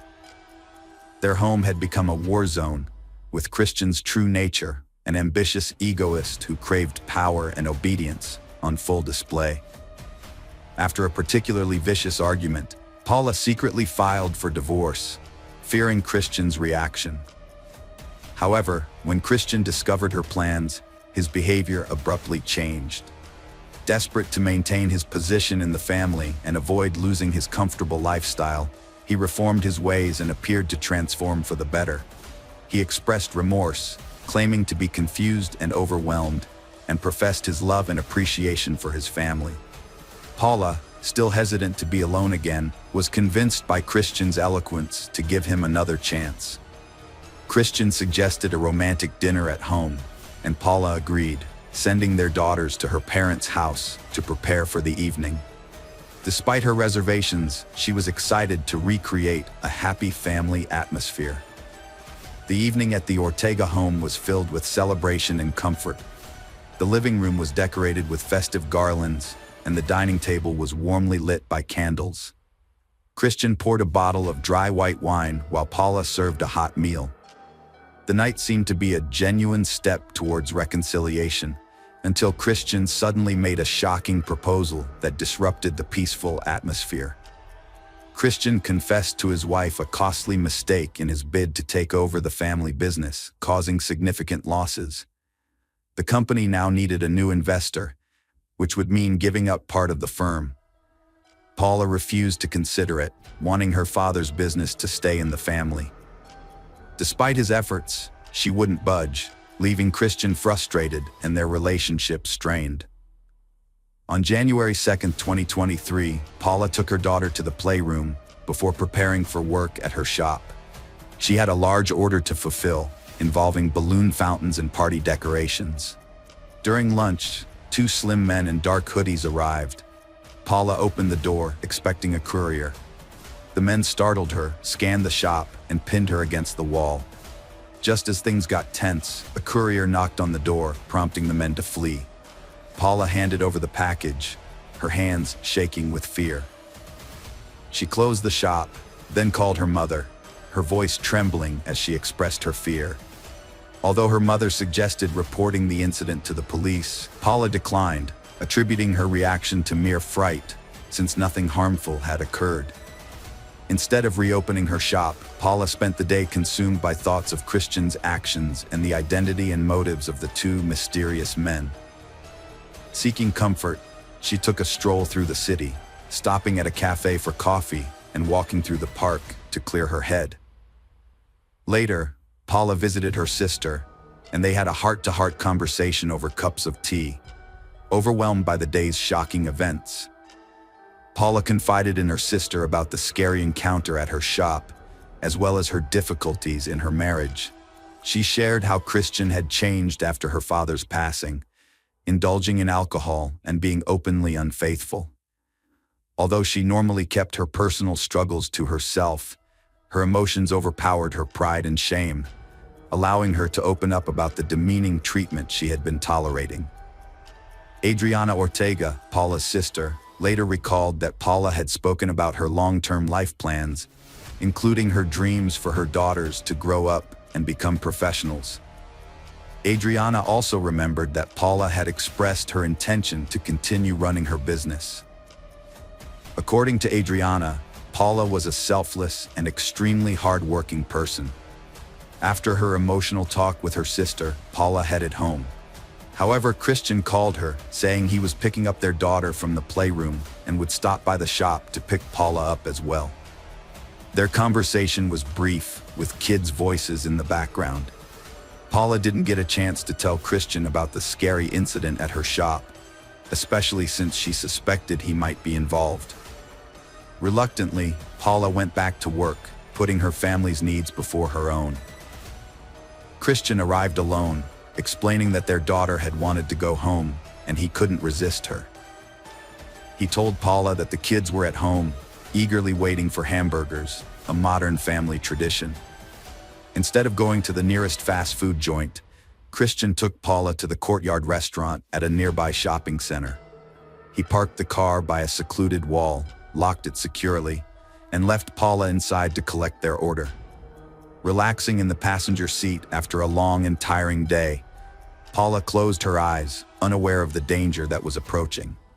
Shortly after, she recognized two familiar figures standing near the car, talking loudly and circling the vehicle. She realized they were the same unexpected visitors who had come to her shop earlier.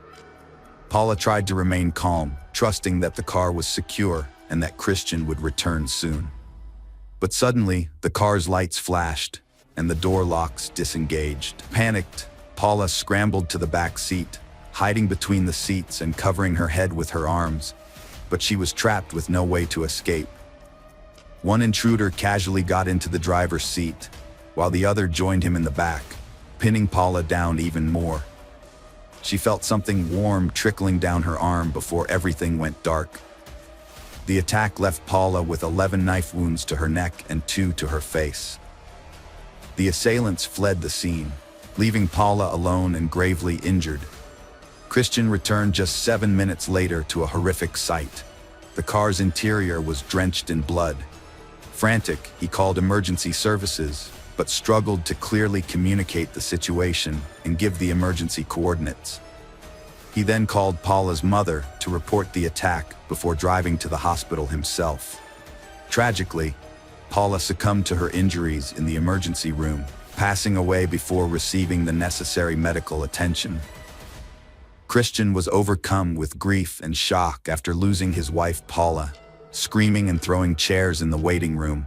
The community was stunned, the family devastated, wondering who attacked Paula and why. Initially, the prosecution thought it was a robbery gone wrong, citing the stolen $600 and gold necklace. Security footage showed 2 men in hoodies visiting her store, but their faces were unclear. 2 months after Paula's death, her family sought justice, but the case stalled.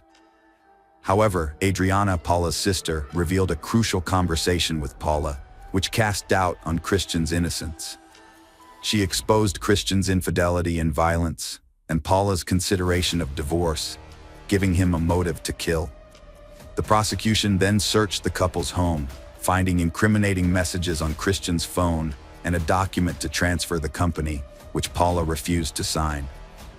After the incident, Christian was investigated for suspected homicide. New evidence revealed a complex web of deceit in the couple's relationship. 2 weeks later, it was discovered Christian had transferred $2,000 to an unknown woman's account, adding to suspicion. The most shocking aspect was Christian using Paula's account to make a payment while she was dying, instead of helping her. The woman who received the $2,000 transfer from Christian on January 2, 2005, was identified as 28-year-old Laura Castillo. She was questioned by the police and revealed that her bank card had gone missing a couple of days prior, but she hadn't thought much of it since her brother often used it. Despite denying any connection to Christian, Laura's solid alibi during the incident ruled her out as a suspect, and she was released. The case stalled again until Laura returned to police, saying her brother had given back her bank card. She described him, matching one of the surveillance camera images near the crime scene. One attacker had forgotten his hood, revealing Byron and Morton Castillo, repeat offenders with a long criminal record. They were arrested, leaving the question, what linked these criminals to respected family man Christian? Paula Ortega was a victim of a carjacking at a gas station on December 8, 2022. One man distracted her while his accomplice stole her car. Fortunately, her daughters weren't in the car. Surveillance footage identified the Castillo brothers, who targeted her before. Ironically, Paula had met them earlier that day. Christian's claim that thieves contacted him raised doubts about his innocence. He met them, recovering Paula's belongings, including her wallet. Experienced investigators were puzzled by Christian's boldness. Surveillance cameras identified the carjackers. Christian, under suspicion, created a new defense, claiming the brothers were extorting him. Police questioned suspects separately, telling them one had confessed. Martin Castillo buckled, admitting Christian paid him $2,000 to kill his wife, promising another $2,000 after. In a reenactment, Martin demonstrated how he inflicted 11 fatal stab wounds. He then calmly revealed the details of the arrangement. Martin also revealed that the theft of Paula's car and the attack on her shop were part of Christian's plan to put pressure on her. As it turned out, Paula lived a few hours longer than Christian had intended, on November 29, 2023. All three suspects appeared in court, where the prosecution presented a clear picture of the events surrounding the murder, pieced together from various sources. Forensic analysis of surveillance camera footage and audio recordings from the area where Christian had parked his car revealed a chilling and disturbing narrative. In a disturbing surveillance video, Christian Diego is seen getting out of his car and walking towards a shopping center elevator. Shortly after, he remotely unlocks his car from about half a block away, allowing two attackers to get in and assault Paula. The prosecutor's report highlights Christian's suspicious behavior after the attack, including repeatedly looking back, approaching the car, stopping, returning, pacing back and forth, and making phone calls. Remarkably, when he finds his wife bleeding heavily, he shows no shock or urgency to help her, instead driving her to a hospital that is far away. Christian's actions, meticulously recreated from surveillance footage, especially in the first 4 minutes after Paula's attack, are revealed to be cold and calculated as she remains alive but bleeding in the car. Standing nearby, Christian ruthlessly transfers money to his accomplices for their role in the assault. Paula's family lawyers are urging the court to consider these videos as factors that make the crime even more serious. The reconstructed sequence of events presented in court proves that the crime was planned in advance. Around 1:30 p.m., two individuals arrived at Paula's store, which happened to be near Christian's location. This suggests that the crime may have been planned to take place during the lunchtime closure when Paula was alone. However, prosecutor Marlon Calderon pointed out inconsistencies in the story, questioning how the assailants knew the couple would be at the store if they weren't following them, yet still managed to arrive on time to commit the crime. Christian's suspicious behavior, including not fully raising the car window, unlocking the doors near the store, pacing back and forth before helping his wife, making phone calls, and not seeking immediate medical attention at a nearby clinic, are key pieces of evidence that implicate him in orchestrating the murder. The trial of Christian and Paula Ortega exposed the dark truth of femicide, the intentional murder of women due to their gender. Despite Paula's professional success, Christian's youthful energy fueled his abuse and contempt towards her. Trapped in her own making, Paula enabled Christian's control until his sinister plot culminated in her tragic death. More than 10 witnesses, including neighbors, friends, and acquaintances, provided testimonies that, along with a thorough examination of internal and external family communications, revealed Christian's real intentions and goals. Without having the legal right to sign documents, Christian tried to force Paula to transfer her company shares to him. However, he failed.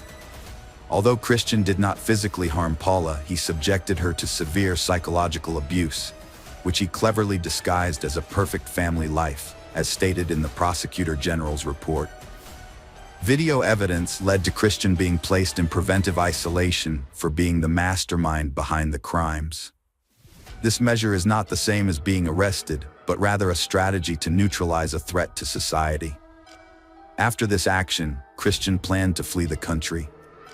In the high-profile case against Christian Diego, who was accused of planning his wife's death, his defense team worked hard to portray him as a victim.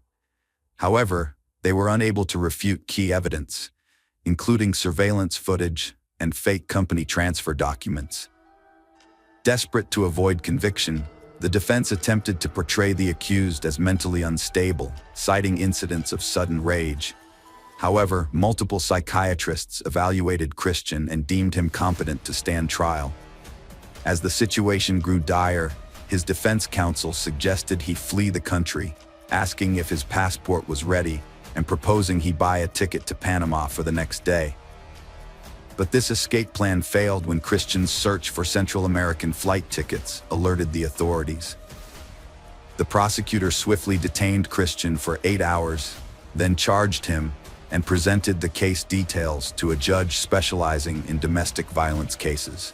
Christian was held in preliminary detention pending trial, accused of being the mastermind behind a brutal act that left 2 young children orphaned and a family grieving the loss of their loved one. The Ortega family demanded justice for this heinous crime, emphasizing its devastating impact on the children and their loss. In a case that captivated public attention, the jury found Christian and his 2 accomplices guilty of a meticulously planned and intentional act of extreme brutality. The unremorseful trio was sentenced to 26 years in prison.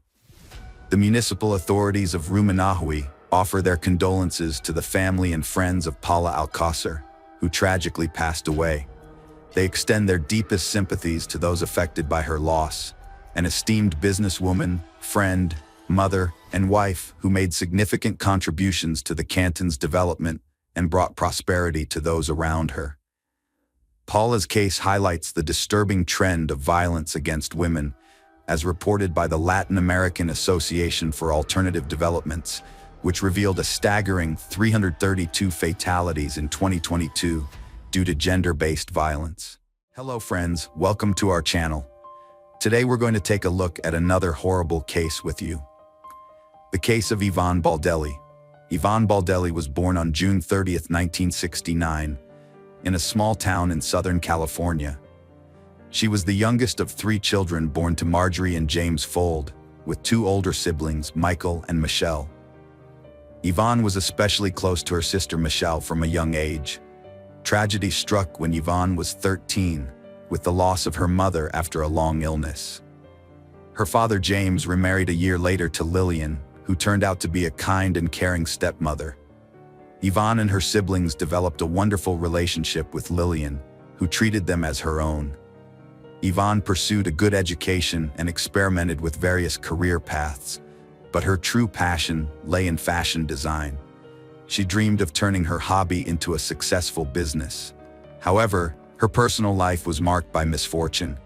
She had 2 failed marriages, the last one ending in divorce from Kevin Baldelli in 2007. Adding to her woes, Yvonne underwent surgery in her youth, which was followed by complications that left her unable to have children. After her second divorce, Yvonne lived a solitary life in her small apartment, where her only constant companion was her beloved dog, whom she lovingly referred to as her child. Despite her challenges, Yvonne remained close to her family, calling her father and sister daily and making it a point to visit them at least once a month. In 2009, as Yvonne was approaching her 40th birthday, she met Brian Brimmager, a married Marine with a young son. Despite being committed, Brian was open to an extramarital affair and confided in Yvonne about his unhappy marriage, stating that his only reason for not filing for divorce was the welfare of his child. Yvonne was taken by Brian's fit appearance and believed him. Having had a loveless marriage, she knew it was tough to leave, especially with kids. She didn't pressure him, thinking his child was the main issue. Little did she know, Brian was a charming liar, using his looks to juggle multiple relationships and fake promises.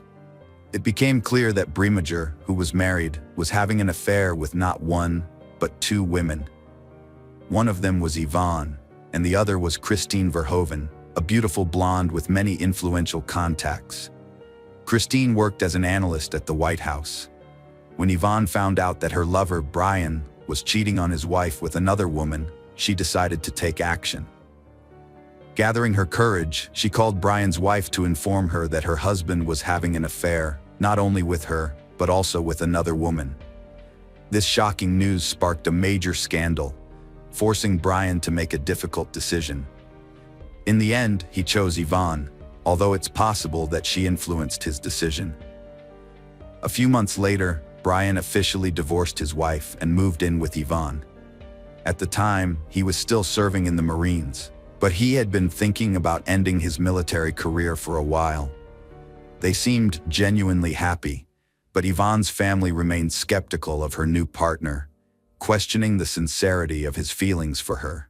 In the summer of 2011, Brian started talking about making drastic changes to his life, including leaving the Marines, moving away from the city, and settling down on a tropical island.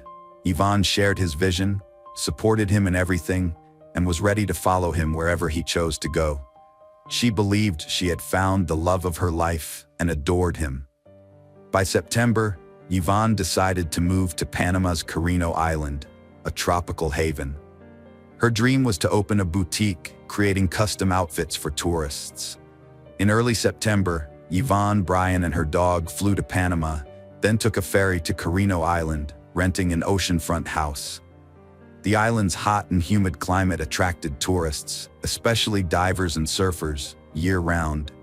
Brian, a skilled guitar player since his teenage years, brought his instrument to the island with the intention of launching a music career, performing at various entertainment venues. Soon after settling in, he established connections with several local bar owners, and one of them offered him a gig. He would play in the evenings, entertaining the crowd, and as a token of appreciation, the audience would often buy him drinks, leading to a habit of heavy daily drinking. Yvonne's business, on the other hand, struggled to take off, with sluggish sales and meager profits. However, she persevered and found work at one of the bars. She also adopted a second dog, which she found on the island, and decided to keep. She maintained daily contact with her sister Michelle Valenzuela, sharing every detail, but her messages became increasingly brief and somber, causing concern among her family. Initially, the island seemed like a paradise to they. Yvonne had hoped that Brian would propose, and they would have a romantic beach wedding.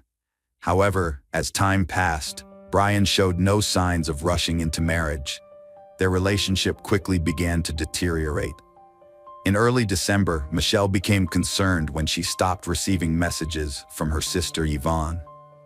Then, on December 14, 2011, Michelle received an unexpected call from Yvonne's boyfriend Brian. He asked when he could come by to pick up his SUV, which he had left in Michelle's garage before he and Yvonne had traveled to Panama. This call surprised Michelle because it meant Brian had returned to the US. But where was Yvonne? Why hadn't she come back or even reached out? Brian told Michelle that he had explained everything in an email he had sent a few days earlier. He also claimed that Yvonne had sent Michelle a message explaining the situation. Michelle checked her messages but found nothing. So, she turned to her email and discovered two unread messages, one from her sister Yvonne and one from Brian. Brian claimed in his message that Yvonne had left him for a new lover and moved to Costa Rica. However, a message supposedly from Yvonne stated that she had left him after discovering his infidelity and that another woman, Christine Verhoeven, had given birth to his child. This message also claimed that Yvonne had met someone new and gone to Costa Rica with him. It seemed believable at first, especially since Yvonne was unable to have children, and news of her partner's infidelity could have been devastating. However, Yvonne was not one to act impulsively, and it was unusual that she hadn't contacted her sister to discuss her situation. The tone of the message from Yvonne also raised suspicions as it didn't sound like her previous communications. Michelle suggested filing a missing persons report for Yvonne, but Brian was hesitant, claiming she was fine and capable of taking care of herself. He insisted she would come home on her own, but his nervousness and quick departure after picking up his vehicle raised suspicions. Shortly after, a message from Yvonne's phone arrived, stating she would return home in January for their father's birthday. This brought Michelle some relief, and she decided to wait, hoping Yvonne would come back as planned. By mid-January, Yvonne remained missing and hadn't reached out. Meanwhile, Michelle was stunned to learn that Brian had unexpectedly married Christine Verhoeven shortly before the new year began. What made this even more surprising was that he had only parted ways with his previous girlfriend a few weeks earlier. Michelle's concern for her sister's safety prompted her to report Yvonne missing to the police, as she suspected Yvonne hadn't actually gone to Costa Rica. An official inquiry to Panama confirmed her fears, verifying that Yvonne Baldelli had not left the country. Michelle's cousin, a programmer, helped trace the IP address of the emails supposedly sent by Yvonne from Costa Rica in December. The investigation revealed that the emails were actually sent from Dana Point, California, where Brian was located. The same IP address was used for an email sent by Brian himself. As the situation grew increasingly alarming, Michelle quickly informed the police of her discovery. Valenzuela then reached out to the FBI and the State Department, sharing her suspicions that Brian had harmed her sister in Panama, and continued to send messages from her phone and email, impersonating her for about a month. Although there wasn't enough concrete evidence to arrest Brian at the time, law enforcement interviewed him and continued gathering proof of his guilt. It was discovered that Brian had asked Christine to marry him while he was still in Panama with Yvonne, promising they would soon return and raise their daughter together. However, Christine was not aware that her child's father had gone to the island with another woman, as he had told her he was there on a business trip. 2 months after Yvonne's disappearance, her sister and niece conducted their own investigation and flew to Panama, where they sought the help of Don Winter, a former U.S. intelligence officer turned investigator who specialized in finding missing U.S. citizens. They shared the story of Yvonne's disappearance and the version of events Brian had given. After listening to them, Winter immediately expressed his concern that the chances of Yvonne being alive were low. With his extensive experience in such investigations and using his connections, Winter decided to pressure the Panamanian government and publicize the case, turning Yvonne's disappearance into international news. A press conference was also organized, which included Yvonne's family members. After arriving in Panama, Yvonne's father, stepmother, brother, and several other relatives and close friends joined the search for Brian Baldelli and assisted in the investigation. Together, they thoroughly searched the tropical island of Carino, but found no trace of him. The dense undergrowth and swampy marshes, which were home to a wide variety of wildlife, hindered their search efforts. The family also questioned the island's residents about their knowledge of Brian and Yvonne and what they could reveal about the couple's behavior. It became clear that Brian and Yvonne had been drinking excessively and frequently got into loud public arguments, disregarding those around them. Almost daily, they were seen in bars, drinking and arguing. Moreover, people began to notice bruises and scratches on Yvonne's face and body, and she rarely removed her sunglasses, seemingly to conceal the bruises under her eyes.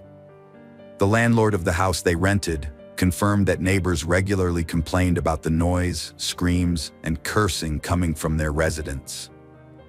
Meanwhile, FBI agents brought in a specialized team of divers to search the waters surrounding the island for potential evidence or remains of the missing woman. Unfortunately, these searches also yielded no results. From the start, Brian was the main suspect in the case, but there was no solid evidence to charge him with. He repeatedly denied any involvement, sticking to the same story that his ex-partner Yvonne had run off with another man.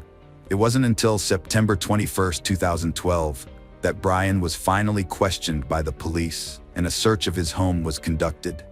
At that time, his wife Christine was at work and Brian was unemployed, staying at home to take care of their child and enjoying his favorite hobby, playing golf.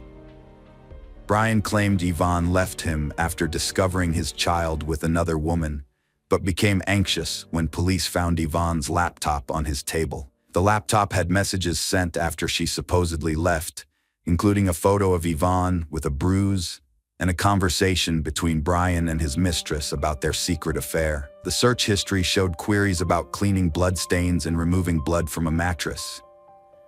These pieces of evidence were significant but circumstantial, as neither Aon's body nor a mattress with bloodstains was found.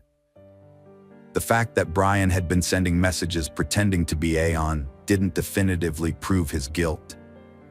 However, a discovery by Don Winter shed more light on the case. Before leaving Panama, Brimminger had sold a machete he owned to a buyer online. During their conversation, he jokingly said he had used the weapon once to finish off a stripper. Although the machete was seized for examination, it didn't initially yield any conclusive evidence. The long-awaited arrest was still pending. Meanwhile, the police had overlooked a crucial detail: Yvonne's bank card, which Brian used after her disappearance to make it seem like she was still alive. Before returning to the US, Brian went to Costa Rica and used the missing woman's card a few times, creating the illusion that she had fled there. He paid for his tickets in cash and withdrew money from different locations in San Jose, eventually draining the card before discarding it. However, Brian didn't realize that he was caught on surveillance cameras at the ATMs. In July 2013, a year and a half after the woman vanished, her relatives, armed with evidence collected by the police, FBI agents, and Don Winter, finally succeeded in getting Brian arrested. At first, he was held on charges of lying and obstructing the investigation, as there wasn't enough evidence to charge him with anything more serious at that time.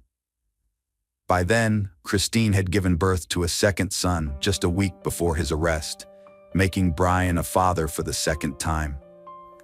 The authorities tried to have an open conversation with the suspect, offering him the opportunity to admit to the crime and reveal the location of Yvonne's body. However, Brian consistently denied any involvement. His lawyer also claimed that since there was no body or direct evidence linking Brian to Yvonne's disappearance, there was no proof of his guilt.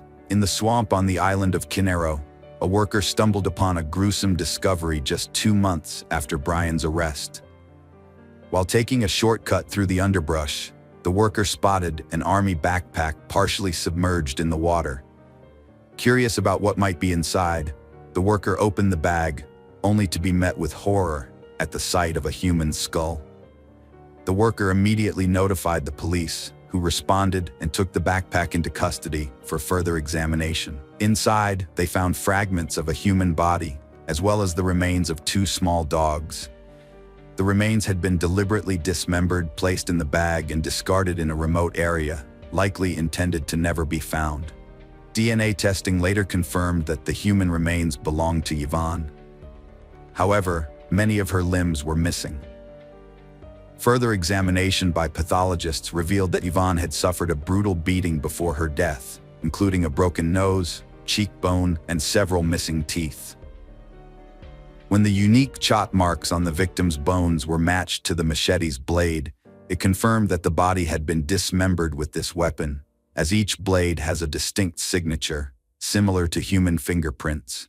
With this evidence, Brian was formally charged with murder, dismemberment, and concealing a crime. In 2014, Michelle Valenzuela got a cancer diagnosis, and after 6 months of intense treatment, realized it was futile. She dedicated her last months to seeking justice for her sister, testifying against Brian and submitting evidence to the court despite her weakening health. Brian assaulted Yvonne in a drunken rage after she discovered his affair, stabbing her to death. He then dismembered her body, killing her dogs, and hid the parts in a backpack in a swamp.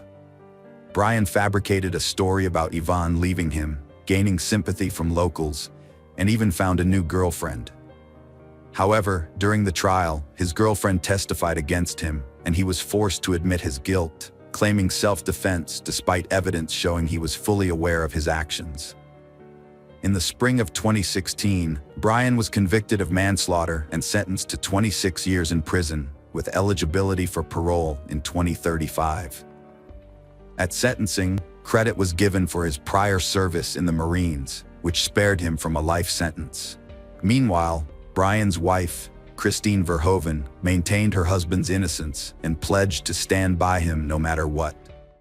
Hello friends, welcome to our channel. Today we're going to take a look at another horrible case with you. The case of Natalee Holloway.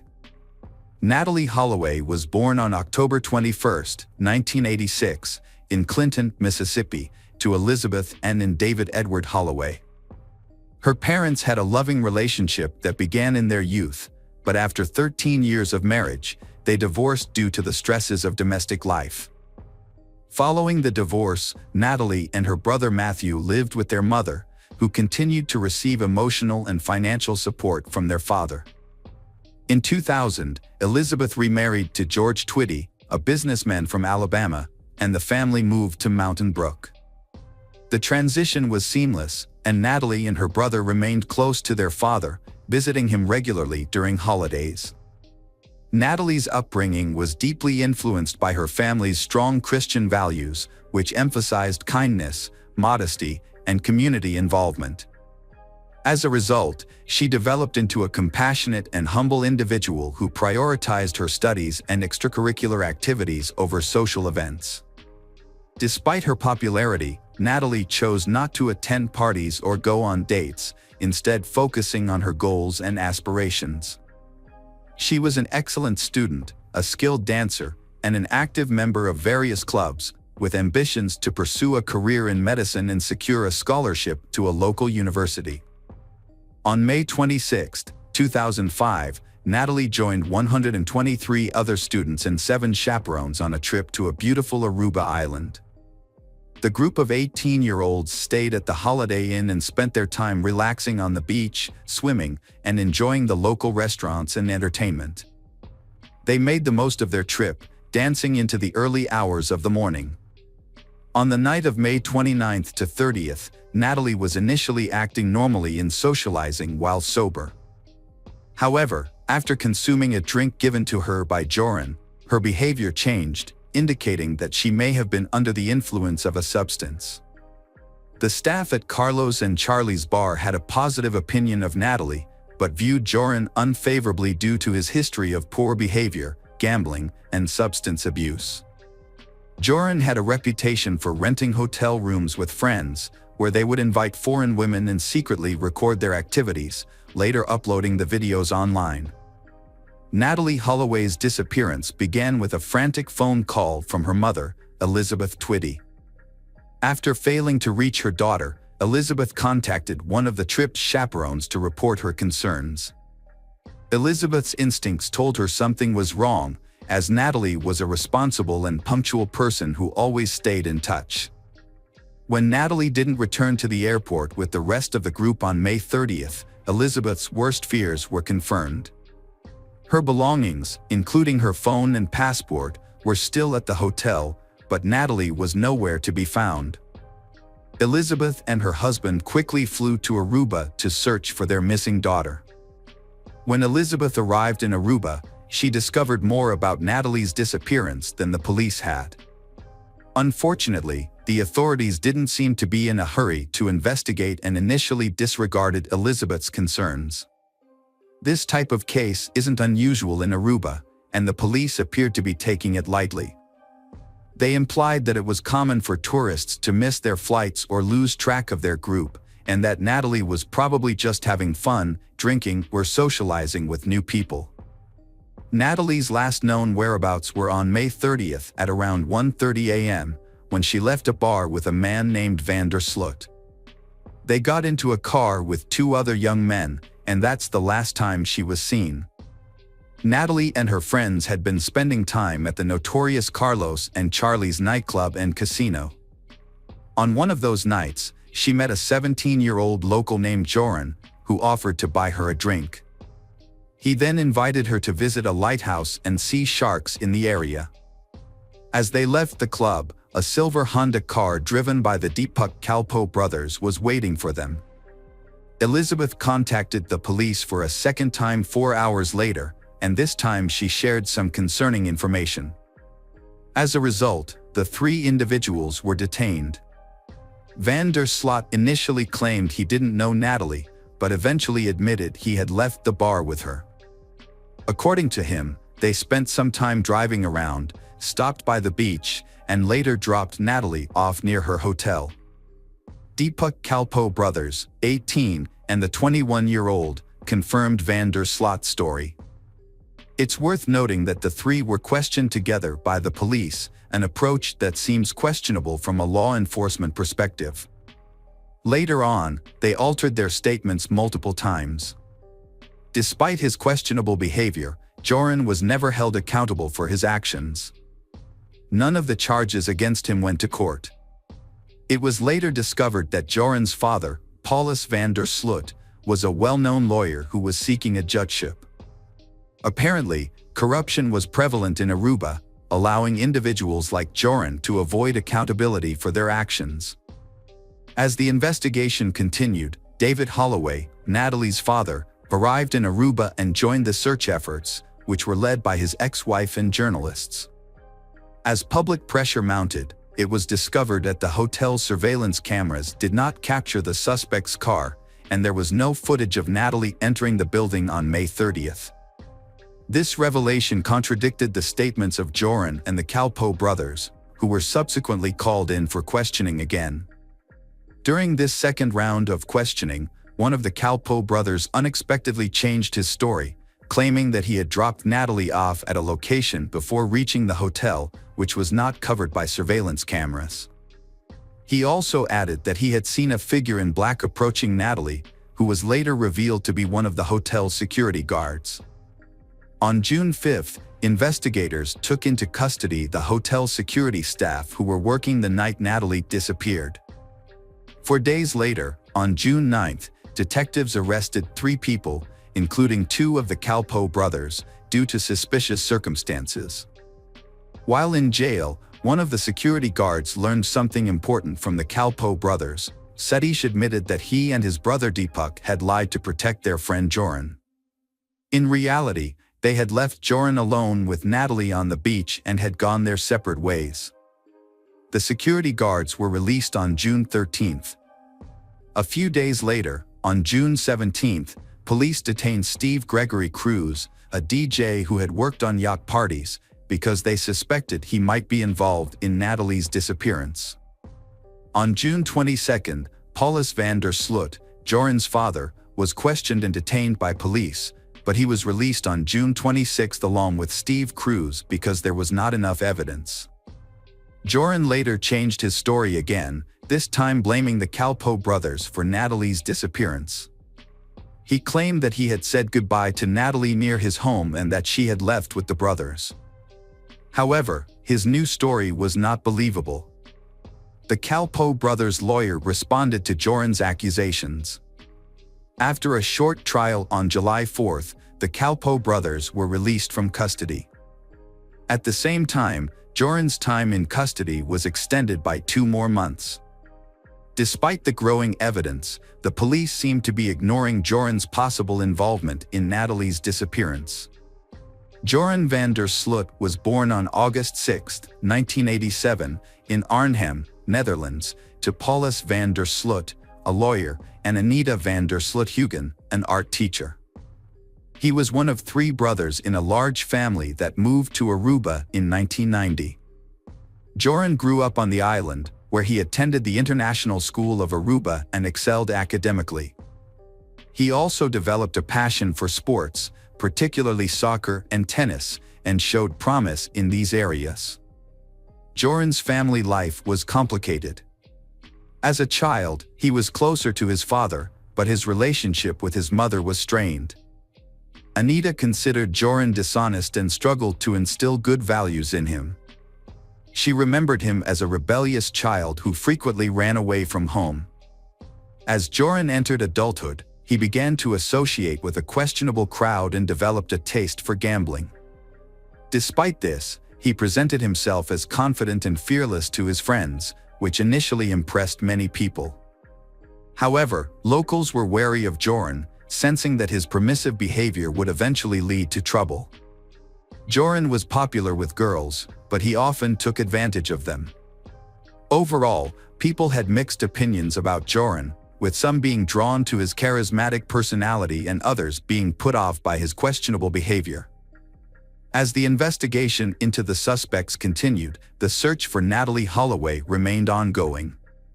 U.S. authorities assisted by closely monitoring the progress and providing significant financial support to aid in the search for the Natalee. Although the Aruban authorities were not pleased with the increased scrutiny, they accepted the funding. On August 26, the police detained the Kalpoe brothers and another young man, but this was unrelated to the case. The arrest was an attempt to intimidate them into talking. All four were released on bail on September 3, 2005, and a week and a half later, all restrictions were lifted. Joran van der Sloot spent about 3 months in custody. After his release, he reveled in the notoriety, giving interviews and appearing on TV shows. He claimed Natalee Holloway was flirtatious and offered intimacy, but he declined due to lack of contraception. When questioned about his credibility, Joran threw a glass at the interviewer, showcasing his impulsiveness and aggression. According to the recorder, Joran van der Sloot was confessing to witnessing Natalee Holloway's death on the beach in Aruba. He claimed they were intimate before she lost consciousness, and despite trying CPR, she died. Van der Sloot said he and a friend disposed of her body at sea.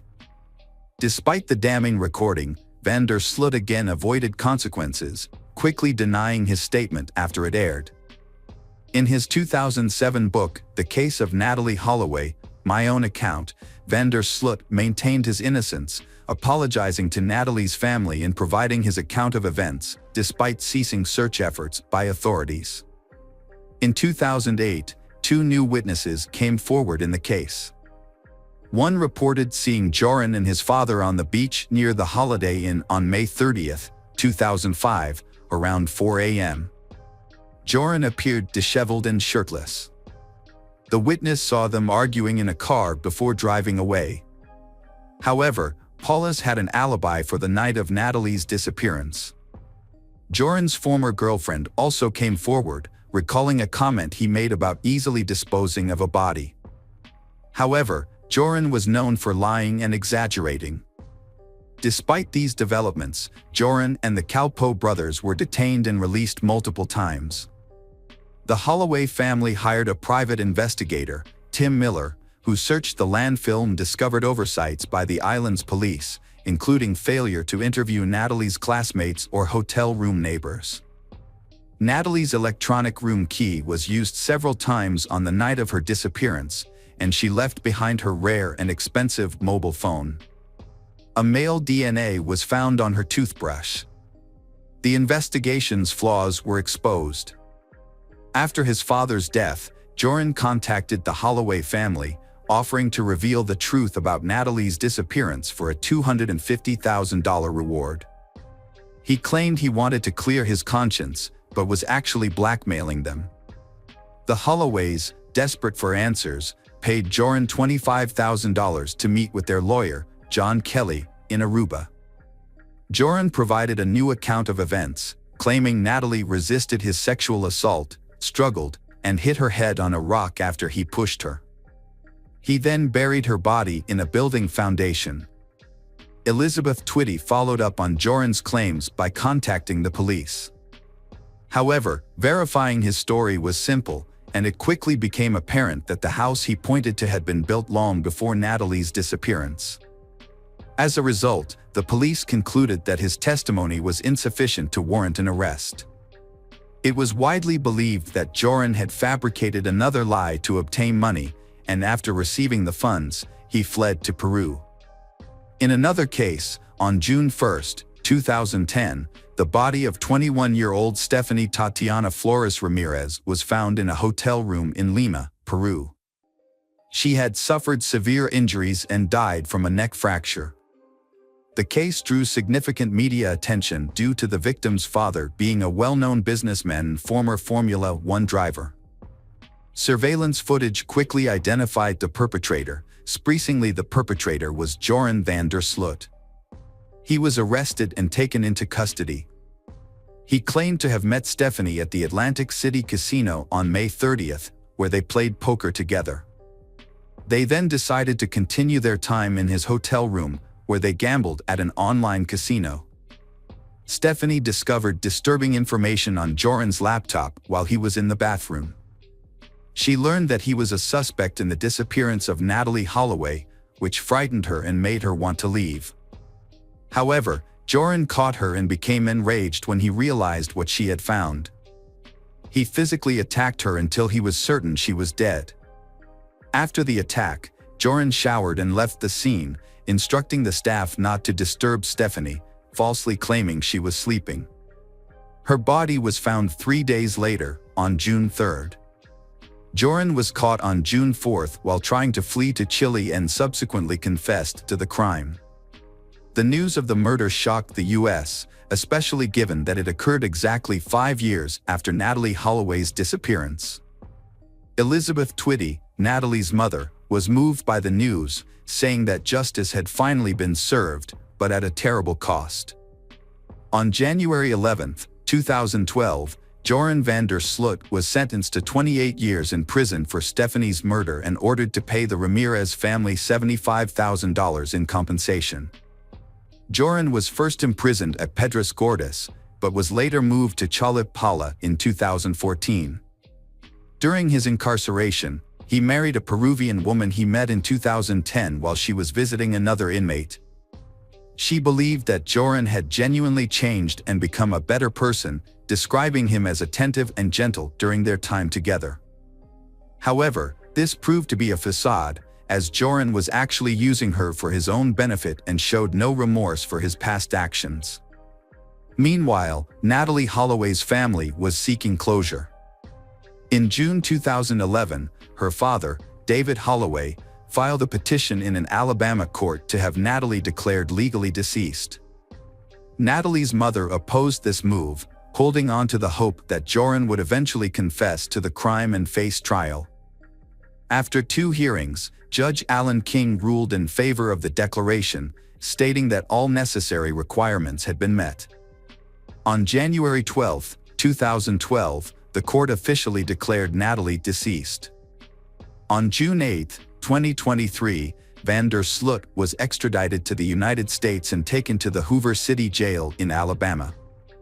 The next day, he was charged with extortion and wire fraud, but he denied all charges. However, on October 18, 2023, he changed his plea and admitted to murdering Natalee Holloway. He confessed to killing her on May 30, 2005, by hitting her with a cinder block after she rejected his advances, and then disposing of her body in the ocean where it was likely consumed by sharks. Although van der Sloot confessed to the crime as part of a plea deal, this confession cannot be used as evidence in court. As a result, he was sentenced to 20 years in prison, which will be served at the same time as his existing prison term in Peru. Despite the confession, Natalee Holloway's disappearance remains an open case in Aruba, and her murder has gone unpunished due to a series of cover-ups, corrupt deals, and bureaucratic delays, despite widespread international attention to the investigation.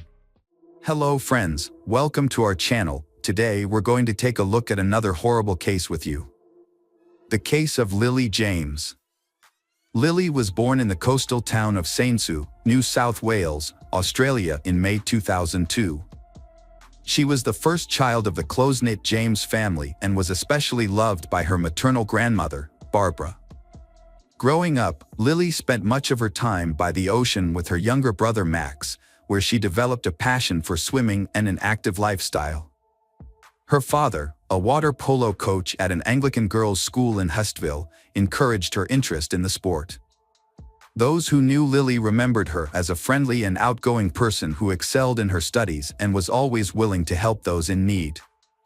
Her well-rounded personality made her a standout student, and she was widely respected by her peers. With her impressive talent and dedication, Lily succeeded in multiple areas, including academia, sports, and community service. She was also an accomplished performer, participating in her school's theater and dance club. Eventually, Lily's talents caught the attention of organizers from the prestigious Woodford Folk Festival, one of Australia's largest annual events, attracting over 125,000 attendees from around the world. As part of the celebrations, Lily performed a unique monologue from William Shakespeare's Macbeth. Her performance showcased her impressive skills, charisma, and stage presence, earning her a standing ovation and the jury's approval. She achieved second place in the theater category, a remarkable achievement that earned her recognition and a significant prize. In 2018, Lily achieved another milestone when she passed her beginner's driving test. Her athletic talents also flourished, particularly in water polo, a sport she began competing in professionally, following in her father's footsteps. She won the title of swimming champion in the under-17 category, a feat that delighted her parents. By her final year of school, Lily had decided to pursue a career in sports, and in 2020, she enrolled at Sydney Technological University to study sports business management. A turning point in her life. In early 2021, she started a new chapter. To break up her college routine and gain teaching experience, she took a job as a water polo coach at St. Andrew's Cathedral School. Her youthful energy, vibrant personality, and passion for sports quickly won over her colleagues, the school administration, and the students she was coaching. The students looked up to her and tried to meet her high standards. In return, she sought to understand each student's unique needs and strengths. That's when she met Paul, the new cricket and hockey coach. His impressive skills and charismatic presence quickly made him the center of attention. As a part-time teacher at another school and a member of the University of New South Wales hockey team, Paul was a driven and accomplished young man. He was particularly popular among the female students and staff. However, opinions about him were divided. Some saw him as arrogant and stubborn, while others appreciated his positive qualities. Initially, Lily and Paul's interactions were friendly but brief, limited to exchanging greetings. Over time, their relationship evolved into something more. Lily's friends reported that Paul asked her out on a date, and she found it difficult to say no due to his charming smile. The date had a profound impact on both of them, leading to a decision to meet again. As Lily got to know Paul better, she began to develop feelings for him, unaware of his true nature. Her kindness and openness made her vulnerable to falling in love. Paul appeared to return her affection, frequently complimenting her, giving her flowers, and planning evenings together. They decided to keep their relationship a secret, especially from the students at school. Lily and her boyfriend, Paul, had agreed to keep their relationship private, adhering to the school's policy and Lily's personal preference for discretion. However, as time passed, rumors about their relationship began to circulate, evolving from hushed whispers to open discussions. When Lily discovered that Paul was the one who had revealed their relationship, she felt deeply hurt and betrayed. Paul's portrayal of her had also led to criticism and judgment from others, causing Lily to feel humiliated. As a result, she confronted Paul about his actions and ended their relationship. Despite Paul's subsequent attempts to apologize and reconcile, Lily remained resolute in her decision. She took some comfort in the fact that their relationship had been brief, allowing her to see Paul's true nature before things escalated further. Paul was born in 1999 in the Netherlands to a wealthy and influential family. When his father's job required a relocation to Australia in 2015, Paul and his family made the move. As an only child, Paul received excessive attention and care from his parents, which significantly contributed to his character development. Unfortunately, this upbringing led to Paul growing up with an entitled and self-centered attitude. Paul was a high-achieving student who excelled academically, athletically, and was physically fit. After moving to a new location, he attended St. Andrew's Cathedral School, where he joined the cricket team and quickly gained recognition and respect from his peers for his exceptional skills. He eventually became the team captain and actively participated in organizing extracurricular activities and festivals. While he was well liked by many, particularly they who found him charming, some of his male peers were put off by his confidence and boasts about his ability to win over any girl. Despite this, Paul's charm and charisma earned him many admirers. After graduating in 2017, the school administration offered him a position as an assistant coach for cricket and hockey, which he gladly accepted. He quickly took on a leadership role and successfully managed these sections, feeling confident in his abilities. However, by early 2018, he surprisingly resigned and returned home with his family, citing unknown reasons for his departure. Back home, Paul decided to further his education and earned a master's degree in sports management. Paul had a conversation with old friends and mentioned that he had improved his coaching skills, which led to a job offer from his former employer. He returned to Australia and started working at the familiar school in early 2020. To reduce living expenses, Paul agreed to share an apartment with a friend in Kensington, a suburb of Sydney. Initially, they enjoyed each other's company, socializing after work. However, a few months later, they had a disagreement, and Paul decided to live alone. His parents, who he couldn't visit due to the pandemic, felt that Paul was lonely despite being busy and surrounded by people. They weren't aware of any romantic relationships in his life. By the summer of 2021, as Paul resumed his regular activities, people began to notice a change in his behavior and personality. He picked up where he left off in the sports world, regaining his status as a key player on the hockey team and continuing his active lifestyle, even featuring in promotional advertisements. At the same time, those who knew him observed emerging characteristics that were not present before. Uncontrollable outbursts of anger became a concern. Furthermore, rumors circulated within the school community about his unusual interest in his female students. He would often engage in flirtatious behavior with teenage girls, staring at them for extended periods, leaving them visibly uncomfortable and embarrassed. Paul's importance in the hockey team's progress to the Australian Hockey League finals was evident despite the turmoil in his personal life. His recent breakup with Lily was likely a significant blow to his ego. Unexpected, on October 26, 2023, at approximately 4:30 a.m., the principal of St. Andrew's Cathedral School in central Sydney sent an email to students and parents announcing the school's closure until the end of the week due to a critical incident. A tragedy occurred at the school, prompting a thorough investigation. On Thursday and Friday, a 24-hour consultation center was established in the school library to support those affected. Forensic teams meticulously searched the school building and surrounding area, gathering evidence. The gym was closed off, and the adjacent shower area was scheduled for demolition due to the disturbing discovery made there. The incident began to unfold when the body of a 20-year-old woman was found in the shower around midnight. She had been seen alive just hours earlier. The water polo coach had entered the shower but never emerged.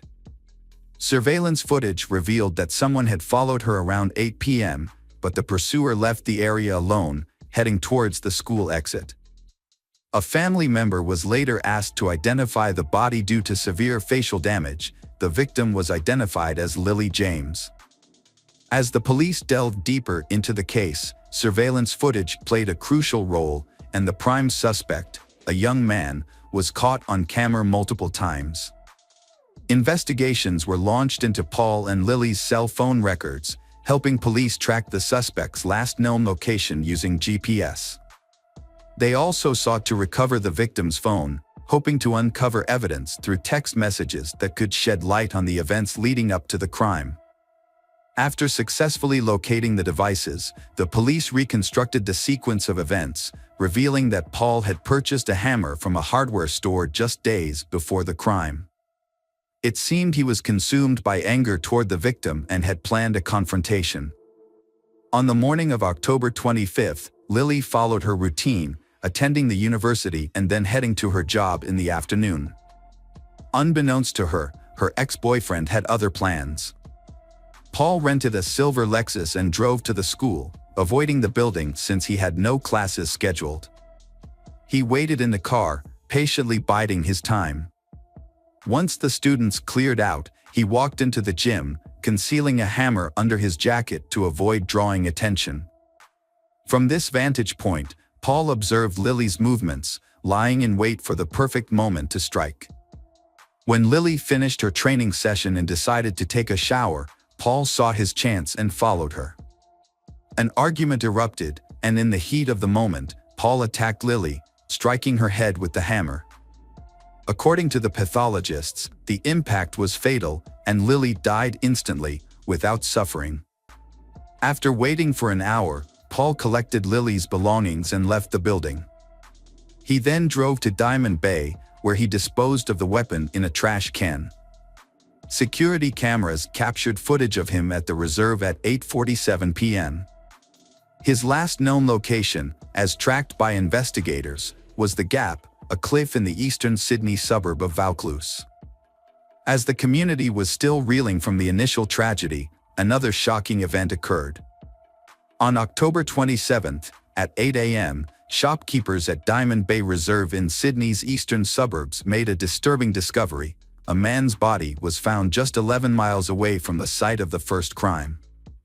A rescue team, including a bomb squad and Marine Corps personnel, was formed to retrieve the body. The body was recovered at 3:30 p.m. and taken for identification. Due to severe injuries, fingerprints were used to identify the individual. The victim was 24-year-old Paul, the same person who had been at the scene of the first crime. The investigation team faced a significant challenge in establishing a connection between the fatal incidents and uncovering the circumstances surrounding the events. The Gap is a notorious location with a history of suicides. Around 10 p.m., Paul used Lily's phone to send a message to her father, possibly revealing the location of her body. An hour later, the young man made a brief emergency call, but hung up quickly. When police arrived at the cliff, they found the personal belongings of Lily and Paul, but there was no sign of him. A rented car was parked nearby, suggesting that he may have taken his own life due to feelings of guilt or fear of facing the consequences of his actions. On October 26th, police launched a search operation for his body, using helicopters and boats to scour the coastline. The first day's efforts were unsuccessful, but the next day, a body was found on rocks in a nearby nature reserve. With Paul deceased, the case was closed, and his parents collected his body, opting to cremate it in Sydney. A meeting was subsequently arranged with Tim Watson-Monro, a renowned forensic psychologist with extensive experience in analyzing the behavior of both criminals and victims. Mr. Watson-Monro was asked to share his insights on the incident and analyze the behavior of the perpetrator, Paul. According to Mr. Watson-Monro, Paul's actions were characteristic of individuals with an inflated sense of self-importance who struggle to accept rejection. He believed that Paul committed the crime in a premeditated and calculating manner, showing no remorse for his actions. When asked about Paul's decision to end his own life, Mr. Watson-Monro provided an explanation. Mr. Watson portrays Paul as a self-centered individual with psychopathic traits. Some have compared the tragic events to the finale of Romeo and Juliet, but the story of Lily and Paul is unique and unfolds in a distinct way. A genuine love relationship cannot thrive with pride, dishonesty, and betrayal. Unfortunately, Paul failed to grasp this, leading him to overlook the value of the person beside him. His decision to prioritize his own wounded ego ultimately resulted in the loss of a bright and vibrant life. This not only caused lasting pain for Lily's family but also for Paul's own loved ones. Regrettably, his actions left a devastating impact on those around him. Welcome back, detectives. Let's dive into another horrible case. The case of Agnieszka Klavina. Agnieszka Klavina was born on July 8, 1984, in Riga, the capital of Latvia. She grew up in a typical family with her parents and older sister, Greta. They sisters were extremely close, with only a couple of years between them. Their parents worked hard to provide them with a good education and support their dreams. Agnes was a lively and outgoing young girl who excelled in school, enjoyed sports, and had many friends. Her dream was to pursue a career in tourism or entertainment, as she loved to travel and was skilled at organizing fun leisure activities. Her bright personality and attractive appearance also drew attention from men, who frequently complimented her. From a young age, Agnes had many admirers vying for her attention. After completing her education, Agnes worked in the service industry while taking language courses and studying to become a tourism manager. At 20, she decided to leave her hometown in Latvia and move to London, seeking greater opportunities to develop her skills and talents. Her parents and older sister supported her decision, and soon after her move, Agnes met Michael Mills, a successful businessman 8 years her senior. He was well-educated, owned a thriving business, and had recently opened a movie theater and entertainment complex. Agnes and Michael quickly connected and started dating. He showered her with attention, gifts, and luxury travel. They made ambitious plans for their future together, and their love seemed destined to last. Agnes's friends and family remember this as her first true love. She radiated happiness beside Michael and envisioned a future as his wife. In 2014, Agnes received a 3-month contract as an administrator at a popular nightclub in Marbella, Spain. This opportunity required her to temporarily relocate, but she was eager to take on the challenge. Michael, unable to leave his life behind, supported her decision to sign the contract. For Agnes, this was a chance to gain valuable experience and potentially launch a new career path. Marbella, a renowned resort on the Mediterranean coast, attracts vacationers from around the world, particularly the wealthy. It's not uncommon to spot celebrities, athletes, and business leaders in the area. Kavina, being a sociable person, enjoyed working in such a vibrant environment. Before relocating, she visited her family in Latvia and shared the news of her 3-month employment contract. She also announced her plans to marry Michael upon her return to England. Her family was thrilled for Agnes and wished her well. In May 2014, Agnes packed lightly and moved to Spain for the season, while Michael remained in London. They stayed in touch through daily phone calls and video chats, sharing updates about their lives. Agnes was active on social media, posting daily updates, photos, and videos, which drew a large following interested in her life and work. Agnes had a vibrant and busy life, making the most of every day. After her employment contract ended, she decided to stay in Spain for a couple of months. The resort was entering its peak season, and she saw an opportunity to earn a good income. She discussed her plan with her Michael, who was supportive and promised to visit her for a few days since they hadn't seen each other in a long time. Agnes quickly landed a job as a hostess at an upscale restaurant and renewed her lease. As planned, her boyfriend, Michael, visited her in September. During his visit, they had a great time, planned their upcoming wedding, and picked a destination for their honeymoon. Michael had to return to London after less than a week, leaving Agnes to work in Spain for another month. After that, she planned to visit her relatives in Latvia before flying to England to join her Michael. Unfortunately, these plans never came to fruition. Agnes went to the popular Costa del Sol nightclub with friends on September 6th. Earlier in the day, she had informed Michael of her plans and he approved. Agnes and her friends had a great time at the club, and Agnes even posted some photos on her online profile. She wore a striking mini dress and carried a small white clutch that night.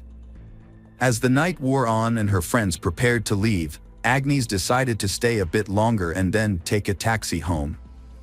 Her friends didn't worry about her, as she was responsible and hadn't had much to drink. When they said their goodbyes and headed out, Agnes was chatting with a man who had bought her a drink and was trying to get her attention. After that night, Agnes disappeared without a trace. It was as if she had vanished into thin air. No one could recall what time she left the club, who she left with, or where she went afterwards. Agnes failed to show up at work the next day, and attempts to contact her were unsuccessful as her phone was turned off. Her colleagues and friends immediately raised concerns, but the police were slow to respond to the missing persons report. As the day drew to a close, a worried Michael called Agnes's mother to report that he had been unable to reach his fiancée all day, which was unusual. The following day, Agnes's parents and Michael jointly tried to contact the Spanish police to report her disappearance, but they were informed that a missing persons report could only be filed in person by a relative. Undeterred, Michael and Agnes's family booked the next available flight to Marbella. It wasn't until 5 days after Agnes's disappearance that her family was able to file a missing persons report. The investigation began with a search of Agnes's rented apartment, which appeared to be untouched, as if she had simply stepped out for a short time. Her documents, money, and expensive jewelry were still in place, the refrigerator was stocked with prepared meals, and several outfits were laid out on the bed, suggesting that Agnes had been preparing to go out, likely to the club on the night she vanished. To aid in the search, Agnes's friends and family distributed flyers with her picture throughout the city, and the media picked up the story, featuring it on TV news programs and the front pages of local newspapers. The police reviewed footage from CCTV cameras inside and outside the entertainment venue, but encountered a setback. The files had already been deleted. However, with the help of specialists, they were able to recover the recordings. One of the restored videos, taken by a camera near the parking lot exit, showed Agnes leaving the club around 6 a.m. with a man. It was clear that she did not leave voluntarily. The final footage, which showed Agnes alive, was thoroughly examined by experts. However, the more they studied the footage, the more alarming it became. Agnes was seen being led by a man to the parking lot, clearly under duress. He had a tight grip on her waist, and Agnes looked frightened. She attempted to break free multiple times and appeared to be saying something emotional, but he persisted in leading her to a Mercedes A63 with tinted windows. As he forced Agnes into the car, it became clear that another person was already inside. Meanwhile, the first man got into the driver's seat. Agnes temporarily managed to open the car door and tried to escape, but he who had been standing next to her, likely the doorman, intervened and pushed her back into the car at the driver's signal. In return for his assistance, the driver appeared to hand the doorman something, presumably a cash reward. Agnes's phone was turned off 6 minutes after she got into the car, and it was never turned back on. The vehicle's subsequent movements couldn't be tracked because there were no CCTV cameras along the route. It became clear that the men in the cabin were the last people to see Agnes before she went missing. Despite this, the case was shrouded in secrecy from the start. Everyone involved in the investigation signed confidentiality agreements, and information was kept from the press and even Agnes's loved ones. For the first few months, Agnes's parents and Michael were left in the dark, with only vague updates that the investigation was ongoing and that it was too early to draw conclusions. As time passed without any word from Agnes, hope began to dwindle. Agnes's fiancé, Michael, periodically gave interviews pleading for help in finding her, but no one ever came forward with information. It wasn't until 6 months later that Agnes's relatives were finally shown footage from the club's cameras and given the names of the 3 men who had last been in contact with her. Wesley Capper, the son of a wealthy British millionaire, was identified as he who forcibly removed Agnes from a club and pushed her into a car. Wesley Capper was accompanied by his longtime friend, Craig Porter, who had no specific occupation and had previously been on the police's radar. A third man, Cyan Usman, a dark-skinned doorman, was also in the car. Under interrogation, all 3 men claimed they were innocent, stating that Agnes had voluntarily gotten into the car. According to Wesley Capper, he and a friend had met Agnes at a club and approached her to strike up a conversation. Wesley Capper claimed that Agnes was already intoxicated, but this contradicts the testimony of her friends. He also stated that Agnes had accepted a drink from him and his friend. Capper then invited Agnes to continue the party at his luxurious country home, which she allegedly agreed to.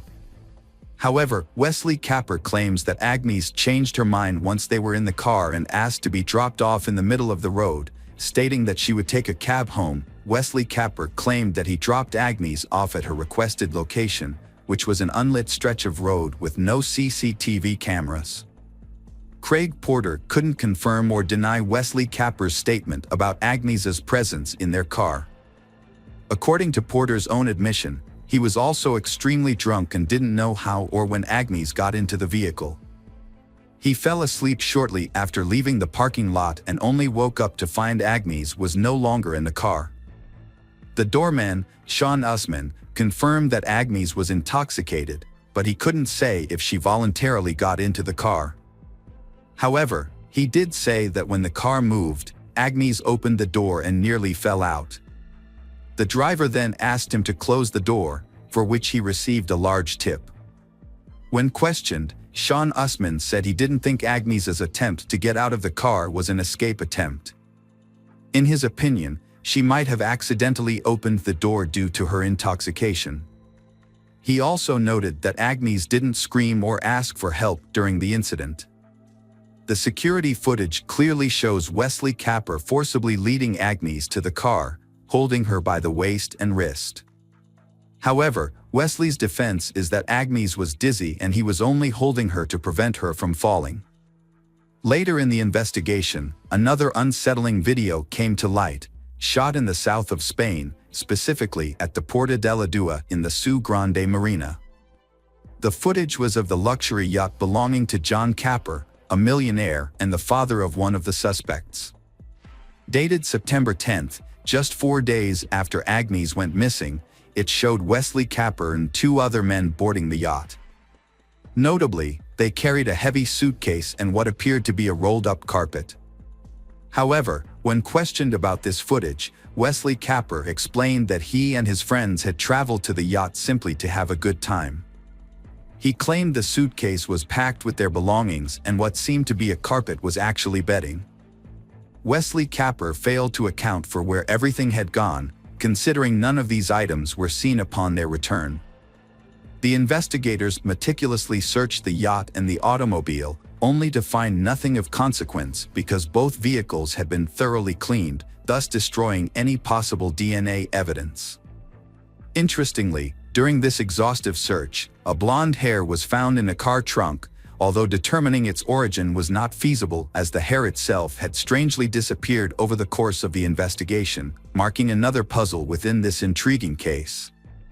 A few hours after Agnes was last seen in the defendant's car, Wesley Capper made several calls to emergency services, but hung up each time without waiting for an answer. It seemed as though he was afraid or uncertain about what to do. Wesley Capper claimed he was drunk and made the calls randomly. The lawyer for the Agnes family argued that Agnes was likely already dead, and her body was probably at the bottom of the sea, hidden in the suitcase the suspects had brought on board the yacht. He also believed that the case had been intentionally delayed, giving the suspects ample time to destroy any evidence that could prove their guilt. It wasn't until a year and a half after Agnes's disappearance that Wesley Capper, Porter, and Usman were finally brought to trial. They were accused of holding Agnes against her will and forcing her into a car. Unfortunately, due to a lack of evidence, no further charges could be made. This decision outraged Agnes's relatives, but the judge stood firm. In 2019, nearly 5 years after Agnes's disappearance, the 3 men were brought to trial again. Despite the prolonged period, they continued to deny their guilt, claiming that Agnes voluntarily got into the car.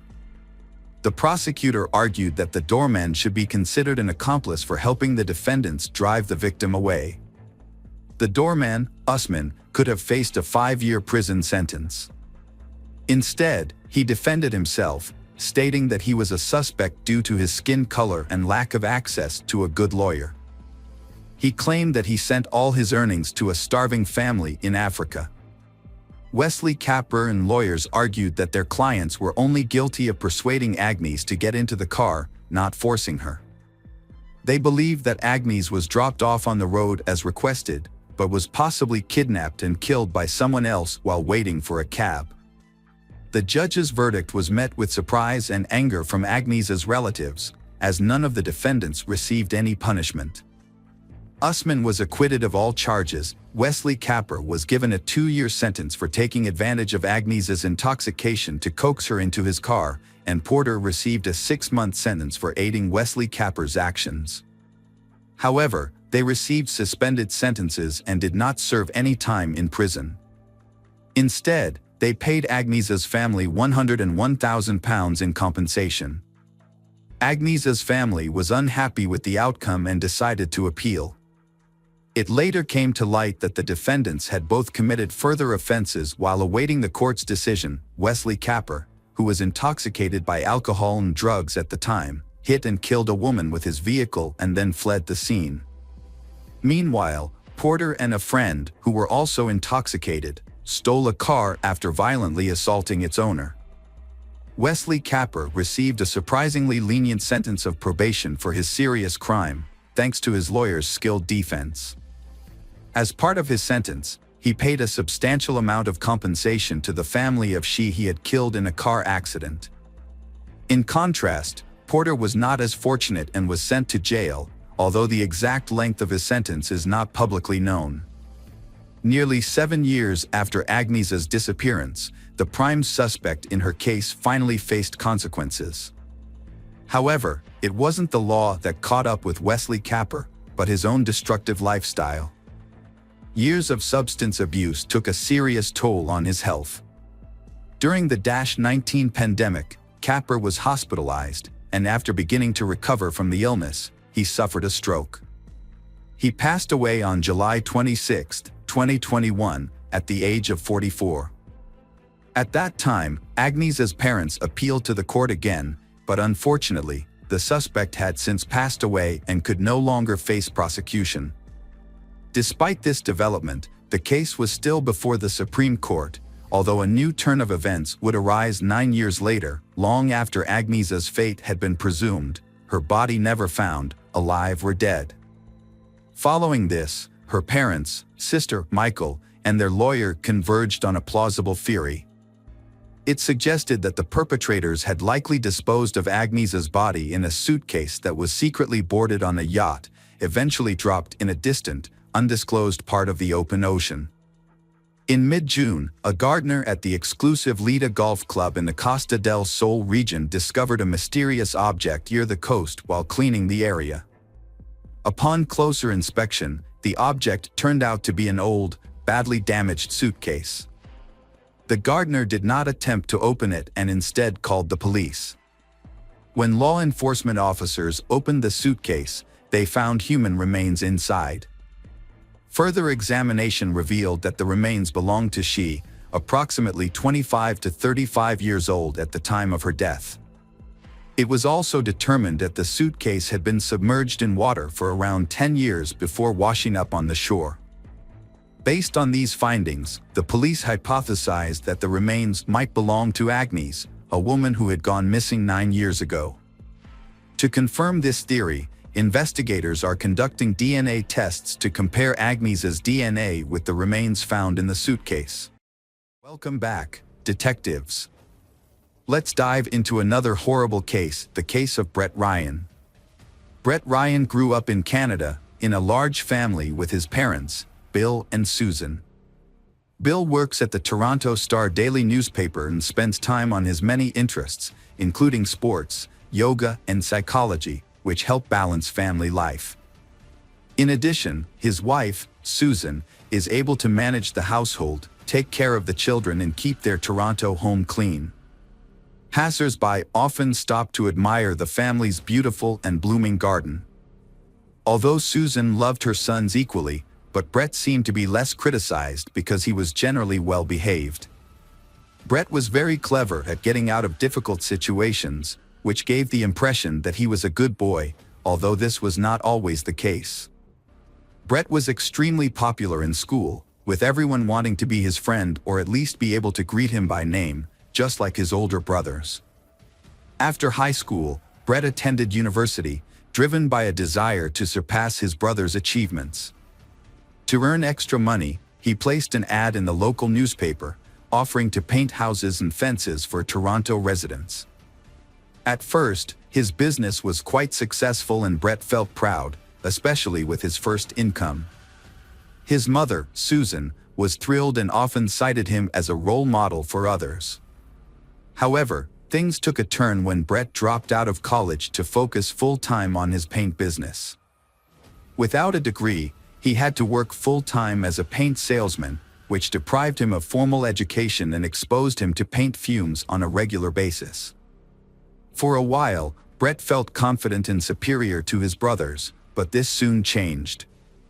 After a couple of years, his brothers, Christopher and Leland, graduated and landed jobs in their specialized fields. Christopher worked for the Toronto Transit Commission, and Leland became the family artist and designer. As they established their careers and moved out of their parents' home, Brett's power began to diminish significantly. To save money on rent, Brett continued to live with his parents and younger brother, who attended a school for gifted children. Brett's financial situation grew more dire over time. By 2007, when he turned 26, his debt had surged to more than $60,000.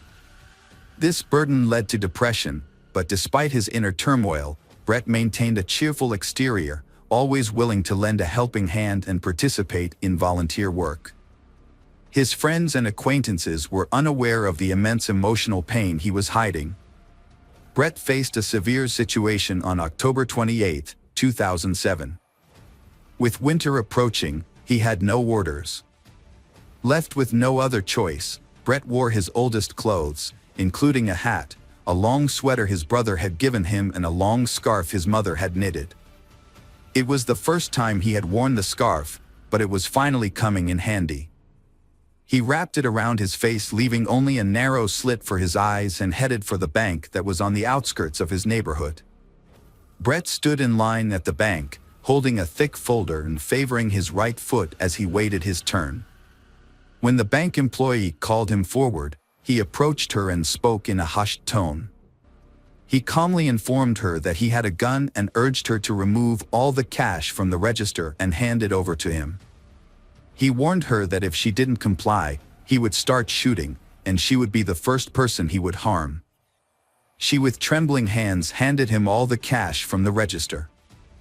Brett quietly exited the building, careful not to draw the attention of the guardians. Once outside, Brett took off running. He counted the money he had stolen from the bank, but it wasn't much, just over $1,000. To pay off his debt, he calculated that he would need to rob about 60 more banks, a crazy idea, but to him it seemed like the only option. For the first few days, Brett was fearful that the police would somehow catch up with him, so he avoided going home. He told his mother he had a job in a neighboring town and spent his nights sleeping in his car. Periodically, Brett would sneak back to his house to check if there were any police cars staking out the area. Finding none, he felt reassured that he was in the clear. The first robbery was followed by a second, then a third, and a fourth. Each time, Brett changed his clothes, opting for second-hand or discarded items he found in the trash. He would burn the used clothes after each crime. Brett also bought a beard from a costume party store to further disguise himself. Brett committed a string of bank robberies in the Toronto area, and his distinctive beard made a lasting impression on the witnesses. His total intended theft across all instances never exceeded $3,000. Brett's luck ran out when police spotted his car on surveillance cameras and followed him home. They tracked his exact route, gathering details from various vehicles to prove his guilt. Further inquiries yielded little new information, so the authorities closely tracked a particular road in an attempt to shed light on the case. Their patience and hard work finally paid off. They found a potential lead. This person of interest, a bearded man, was found walking alone near a bank and was promptly detained by the officer for further investigation. Brett was under investigation for 7 months before being charged with robbery with a firearm, despite having a gun permit. Notably, he never actually carried a gun or any other weapon during the robberies. He didn't even bring a kitchen knife. Initially, he was charged with 19 counts, but after multiple appeals filed by him and his family, only 8 of those counts were upheld. Upon being given the opportunity to apply for parole, Brett submitted a petition. In it, he asked the authorities to consider the circumstances that led him to commit the crimes, including severe depression caused by 2 failed relationships and a significant amount of debt. He also reiterated that he had never intended to harm anyone during the robberies, as evidenced by his lack of weapons. His remarks were taken into account, but as a condition of his potential parole, he was required to undergo a session with a psychologist. The sessions had a positive impact on Brett. During his time in prison, he had lost touch with his family, but he took the initiative to reconnect with them. The positive changes in Brett were noticed by the commissioners, and on November 24, 2010, he was released from prison. However, the freedom he had fought so hard for turned out to be more challenging than he had anticipated. Prior to his career as a painter, Brett struggled with deep emotional pain that weighed heavily on him. He had previously been a bank robber and served time in prison, which damaged his reputation. As a result, no company would hire him, and even those who initially hired him for house painting services would cancel once they discovered his true identity. The neighbors, who once admired Susan's garden and visited frequently, now spread unpleasant rumors about the family. The Brett family quickly sold their house and relocated to Scarborough. Susan started a new garden, and Brett found a job with a trading company. Although the pay was low, his parents helped him financially to rebuild his life and continue his university education. Brett continued to see a psychologist, who consistently advised him to maintain a strong connection with his family. Brett's life took a turn for the better when he met Kristen Baxter in September 2011. Kristen was an amazing person who had her own apartment with a stunning sea view. She was also into sports, which helped her stay in shape. What Brett appreciated most about her was that she didn't care about his past. They enjoyed traveling together, including a trip to Australia. Brett's parents were thrilled to see their son in a happy relationship and were confident that Kristen would encourage him to reach his full potential. However, just when everything was going well, tragedy struck. Brett's father passed away, leaving him in shock and sending him into a depressive state. As a result, Brett started visiting his psychologist more frequently to cope with his emotions. Brett was juggling 2 responsibilities: supporting his mother financially and nurturing his relationship with Kristen. They were both young adults, eager to build a stronger and more significant relationship with each other. Brett fell deeply in love with Kristen and decided to carry out an important plan. He had some savings and, after discussing his plans with his mother, decided to propose to Kristen with a ring. His mother supported his decision and gave him money to buy a ring. Although Kristen didn't need an expensive gift, Brett chose a gold ring with a large diamond to make the proposal special. Kristen happily accepted his proposal. As they began planning their wedding, Brett agreed with Kristen's decisions, but he was worried about the high costs and how they would affect his job. Brett found a job opening at a large technology company on the internet and applied for it. He updated his resume and submitted it, and was even invited for an interview, which he successfully passed. As a result, he was offered the job and was thrilled.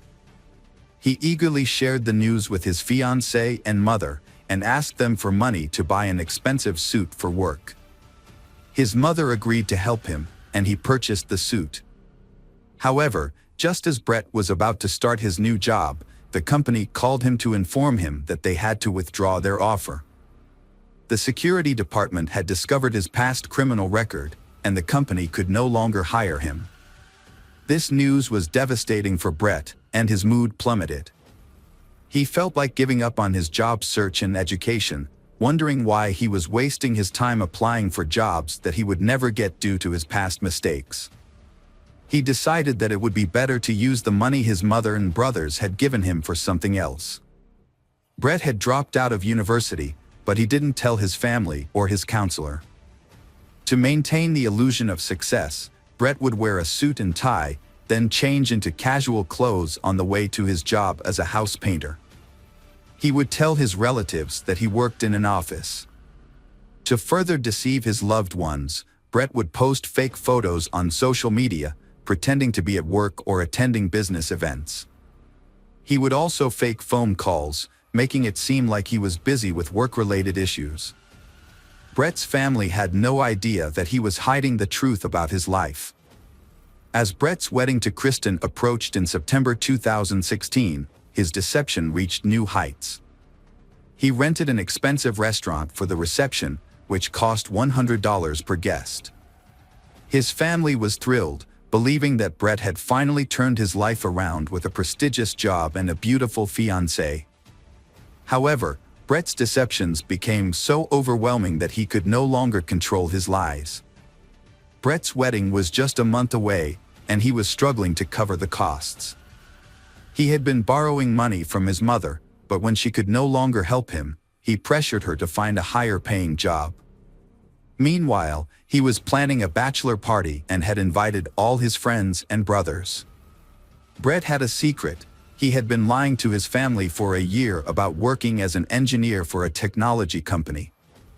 When he finally confessed to his counselor, the counselor advised him to come clean to his mother. After much procrastination, Brett told his mother the truth, which devastated her. She bragged to everyone about her son's success. Brett's mother demanded that he tell his fiancée, Kristen, the truth, threatening to do so herself if he didn't. She also warned him that his brothers were aware of the situation and were on her side.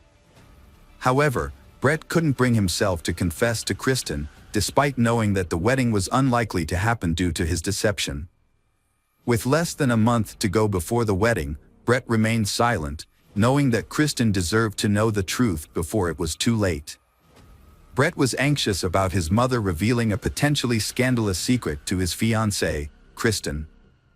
Every time her phone rang, he would tense up, holding his breath until he realized it wasn't his mother on the line, but rather one of Kristen's friends inquiring about her wedding plans. Eventually, Brett came up with a plan to silence his mother for good. As a convicted felon, Brett was prohibited from owning firearms. He decided to use a crossbow, a silent and deadly weapon, to carry out his plan. Interestingly, his late father had taught him how to shoot a crossbow at targets in their garden, a hobby that Brett had excelled at. Brett purchased the crossbow and arrows at a local sporting goods store and hid them in his garage, disguising them among construction debris. He also created a fake alibi by rigging his computer to automatically post pre-written comments on YouTube. He achieved this by attaching a spoon to a fan, which was connected to his computer. The fan was set to a timer, making it seem like Brett was actively using his computer at the time of the crime. Brett made everyone believe that he spent the whole day at home, watching videos and commenting on them. However, on the morning of August 25th, he had other plans. He put on disguising clothes that concealed his face, sneaked out of the house through the back door to avoid the security cameras, and took a train to his parents' house. He wants to eliminate anyone who might stand in the way of the peaceful life he and Kristen are building. When Brett arrived at his parents' house, his mother, Susan, was taken aback by his unexpected visit. She wasn't feeling well that day, but Brett persisted in persuading her not to reveal his plans to his future wife. Despite her poor health, Susan firmly refused to comply with Brett's demands. As he continued to pressure her, Brett's anger escalated, and Susan sensed that something was terribly wrong. She noticed the crazed look in her son's eyes and warned him that she had already called for help and that Christopher was on his way. Brett's anger reached a boiling point. He rushed to the garage, grabbed a crossbow, but his rage and adrenaline surge made him unable to aim properly. Instead, he used the crossbow's butt to bludgeon his mother. To ensure she was dead, he tightened a rope around her neck. After covering her body with plastic bags, Brett loaded the crossbow with arrows, ready to face whoever was coming next. Brett's brother Christopher was lured into a trap by the suspect. As he entered the garage or the yard, Brett, who was hiding in the bushes, ambushed and shot Christopher in the neck. Christopher died shortly after the attack.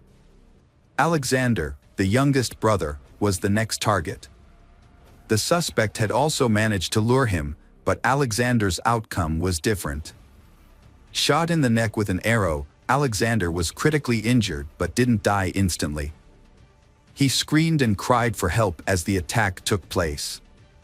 Throughout this violence, Leland remained asleep on the second floor, oblivious to the crime happening nearby and to the identity of the perpetrator, who was also a family member.